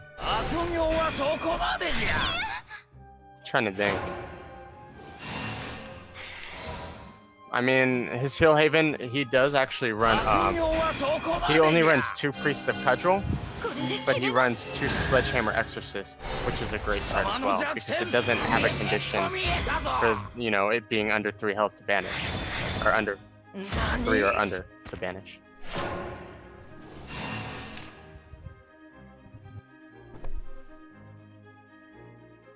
So, here comes down the Black in Scripture. yeah. Then just goes into that Arya and Sacred Plea. Wait, does Steve run Seraphs? Does Steve run Seraph? Steve. Steve runs a weird hybrid. Yeah, it does. It runs double Seraph. Nice. With Healing Prayer, runs Sledgehammer Exorcist, Triple Decree. So this is the hybrid Rage tournament deck that was pretty much got everyone interested in building. Yeah, the hybrid deck's really strong. Again, having 2 win conditions in a deck is good, but you want to make sure you balance out your deck so you don't sacrifice consistency of one aspect of it.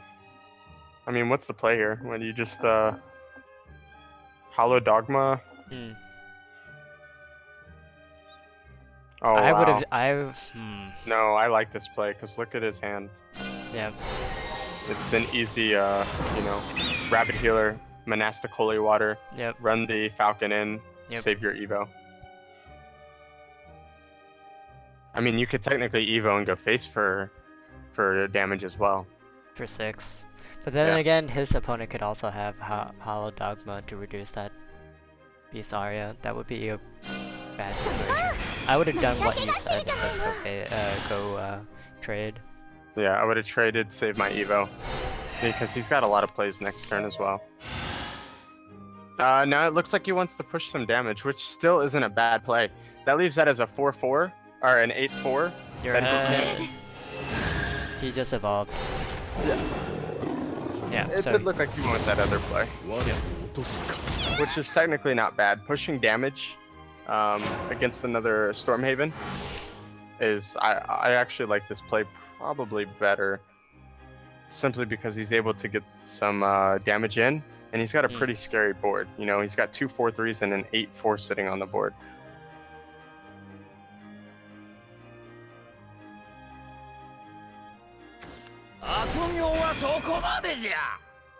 This isn't too bad. No, it's not. I wish he had the. Oh. I don't know. I agree with that trade. Oh. Yeah. Honestly, you could just play the Radiance and the Beast call it a day. Go base for 4. Yep.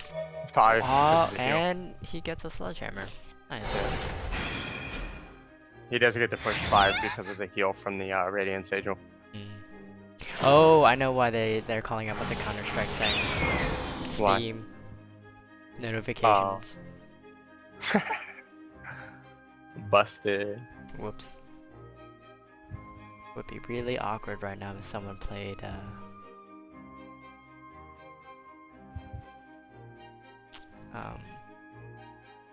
that weird visual novel. Oh. Crap, now I can't think of it. I know. Anyways, there's the Angelic Barrage. Yeah. But where was that last game? This is a fine play. Because now the thing is what do you do in Heliste's position? You really can't just drop, you know, the Seraph.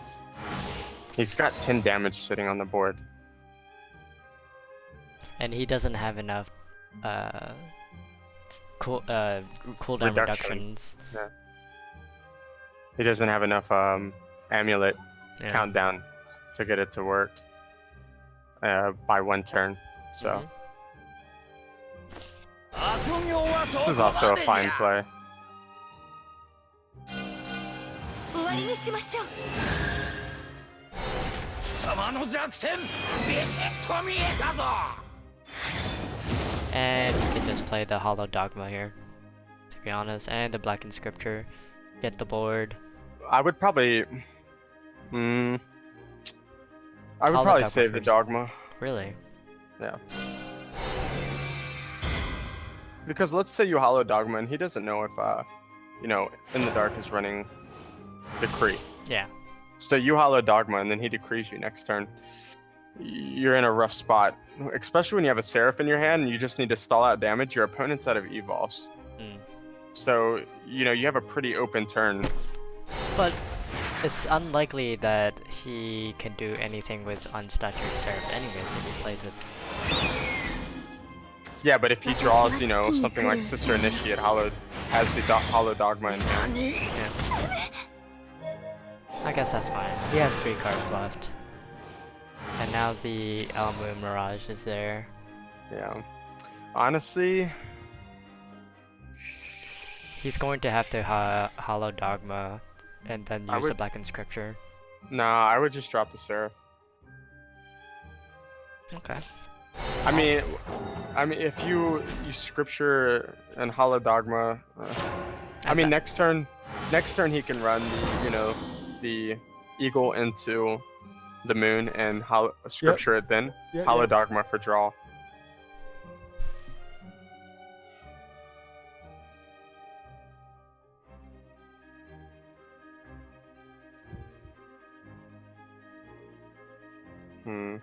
If he has Garuda here, oh wow. What would you? Yeah.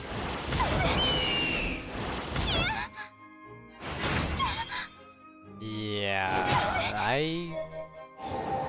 that's why I would have cleared. I wouldn't just play the thing there because he has hands to do those. That's true. Because otherwise, like, the only time you would play Seraph is when there's an empty board, or if they have like no hands and that's all of their hands that does little amount of damage. Then I would play the Seraphs. But you know, doing this path right here, now he's. That actually might. I'm trying to think. What's that put him at? That puts the bird at a 4/3. He can't. That's the only thing he can clear. Yeah, that's not gonna do anything. That's a loss there. Yeah. He just needed another. He needed reduction. 1 turn. Yeah. Or if he would have drew, you know, a second healing prayer or something, but that's not enough, unfortunately. Yeah, I mean that is only 8 damage on board, so maybe your opponent doesn't have, you know, something in hand. But chances are, when you're against Stormhaven, they have some form of damage in their hand.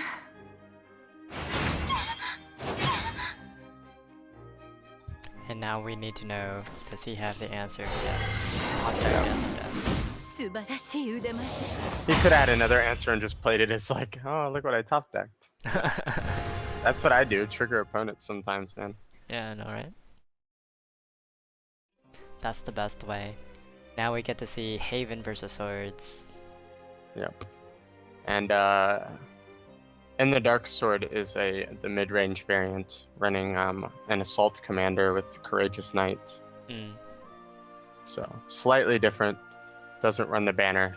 I know a lot of people don't like Assault Commander. I personally don't either. I usually run like Rousing Step or something, but I could see it. You know, it's a 5 mana or 5.44 that gives everything +1/+1, but it only applies to officers.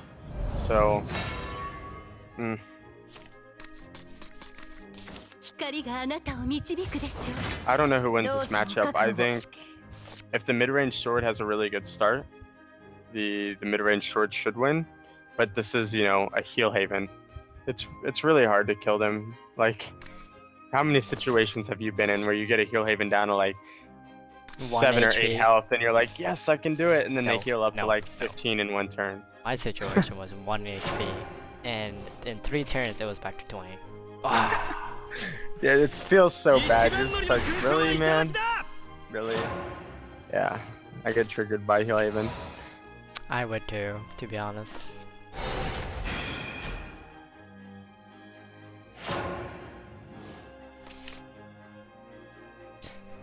Well, he gets that 1 drop in, and both of them got a 1 drop. Both of them have good, decent draws, I guess you can say.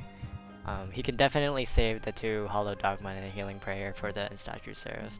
But the problem is that he needs answers for the Swarm, and more likely chances aggro usually beats and he doesn't know what type of sword deck, you know, that In the Dark is playing. You know, is he playing Royal Banner Sword? You know? Well, anytime when there's a 1-2, you can automatically assume one or the other. Yeah, you either assume it's mid-range or you assume it's Royal Banner, because in Control you usually don't run a card like Vanguard. Yeah. And right now, Hollow Dogma and Healing Prayer is being saved for the statue. And that's quite unfortunate. Yeah, In the Dark had a very good start. Yep. So question is, does he have whatchamacallit? That Mr. Kree in this deck? Oh yeah, he's running 3. It's better. He's gonna hope to get all 3. Sacred play into triple decree. No worries, I got plays for days after turn 6. Right. I'll just decree for 3 turns. Man, that Courageous Knight is flooding the board. This is also why I started liking Courageous Knight into the Assault Captain plays. It's really good for his first turn. I still don't know about the Assault Commander. I probably just would still run Rousing Step. The only reason why Assault Commander only applies to officers. Well, you mainly run officers in that yeah. deck, though. Yeah, I mean, I guess in the pure mid-range list, with the way he's running the list with, you know, Vanguards, Quick Bladers, Oathless Knights, and, you know, he's running Princess Vanguard and Fencers. Yeah. I could see the Assault Commander being good, and Courageous Knight's actually not a bad forward drop. So, if he can just stall out the damage from the sword player, then he can easily win this game. He's just got to be able to stall long enough. Like,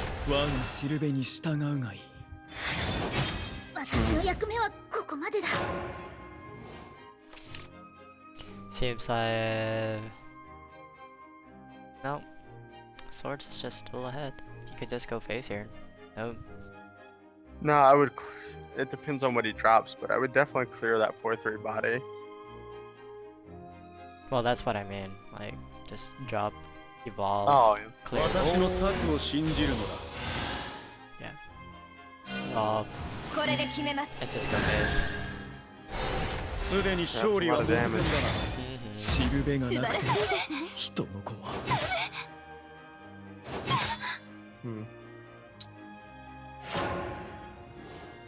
Yeah, I mean... What are the other things that he could have done here? He didn't have Decree. If he had a Decree here, it would have put him in a very good spot. But he just doesn't have it. Very unfortunate events. Yeah, that's rough. All he could do is hope that he has enough heals to get the thing to go out. You just need one more cooldown reduction. Yeah, but I don't think it's gonna matter. Nope. Nope. Double Novice Trooper. この子と一緒なら So 何 close. 怖くない素晴らしい腕 2 to 1 in the dark has 素晴らしいですね。 taken the. Or he moves up to the winners bracket, or he moves on to the next match. Yep. I forgot. We're only on round 4 Round 4? What do you mean? for the losers bracket. Oh yeah. There's a bunch still in round 5. If you want, it does look like Gengar is facing Jamie P 151 in round 5 on the losers bracket. Yeah. Also, the other brackets are running out slow. We don't know what's going on with Caleb, HS, and the Hawk, if their matches are almost done. Because Ndobs needs to go in. And Natheso and Lord Matteo has been... What do you mean? I don't...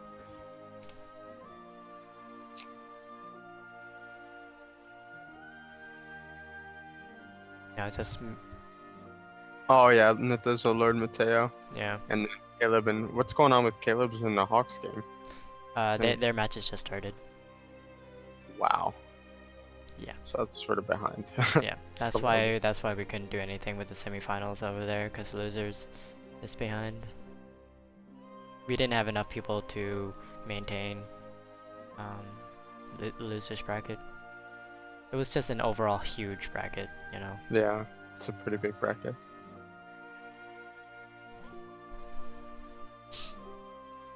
In any case, though, what else do we need to see from here? Quite honestly, we can just leave it at this, and then just we'll be hosting Westmont since he's doing losers brackets. Yeah, I mean, if you want to end it here, you can host Westmont. Yeah. If you want to do it that way. That way I can get the bottom thing moving forward. Anyways, thank you, man, for casting and helping out with the stream. Deception. Hey, yeah, no problem, man. I really enjoyed it. Like I said, it's something I'm interested in. It was definitely fun. The only thing I wish was that the whatchamacallit can be viewed better. The what? The synergy. Oh, because of the slight delay. Yeah. Well, now I'll just, I know for a future reference, because you're streaming and because of my internet, Yep. that obviously plays a fact in the data transferred. So, Yep. we know you're like 5 to 7 seconds behind pretty much at all times. So that's why towards the end I did stop saying plays. Yep. Until you mentioned it. So we were able to synergize it. Unfortunately, we were just a little bit off this first couple of matches until we realized you're like, wait, what happened? You're ahead of me. I'm like, Yeah. oh. Yeah. So again, guys, thank you for watching. The next tournament will be tomorrow for the top 8. The top 4 from winners and the top 4 from losers. And we're going to shift it over to Westmont Go for the losers. So let's check those out, and I'll be hosting it. So until then, I'll see you guys, and we'll be over there watching as well. do you want to post infos to our pages, or how do you want to do that? What do you mean info? Oh yeah. So if you want, for those of you who are watching, if you want to check out Deception's stream, just go to his page, www.twitch.tv/im_deception. Is that right? Yes, I'm underscore deception. double underscore. Oh, double underscore deception. Yeah. The other one was taken. I tried it. Yeah. Double underscore deception. DECEPTION. Yep. All right. And this also has been a host by Excelsior Vindy. This is the 3rd tournament. So this is only the part 1. Part 2 of the 2nd day. Top 8. So don't miss out. All you have to do if you want to know when it's going to start, you'll be notified by Twitter, or if you're in the Facebook group, or you're in the Reddit group, or the main Discord for Shadowverse. So see you guys then. All right. Thank you guys so much, and thank you for having me.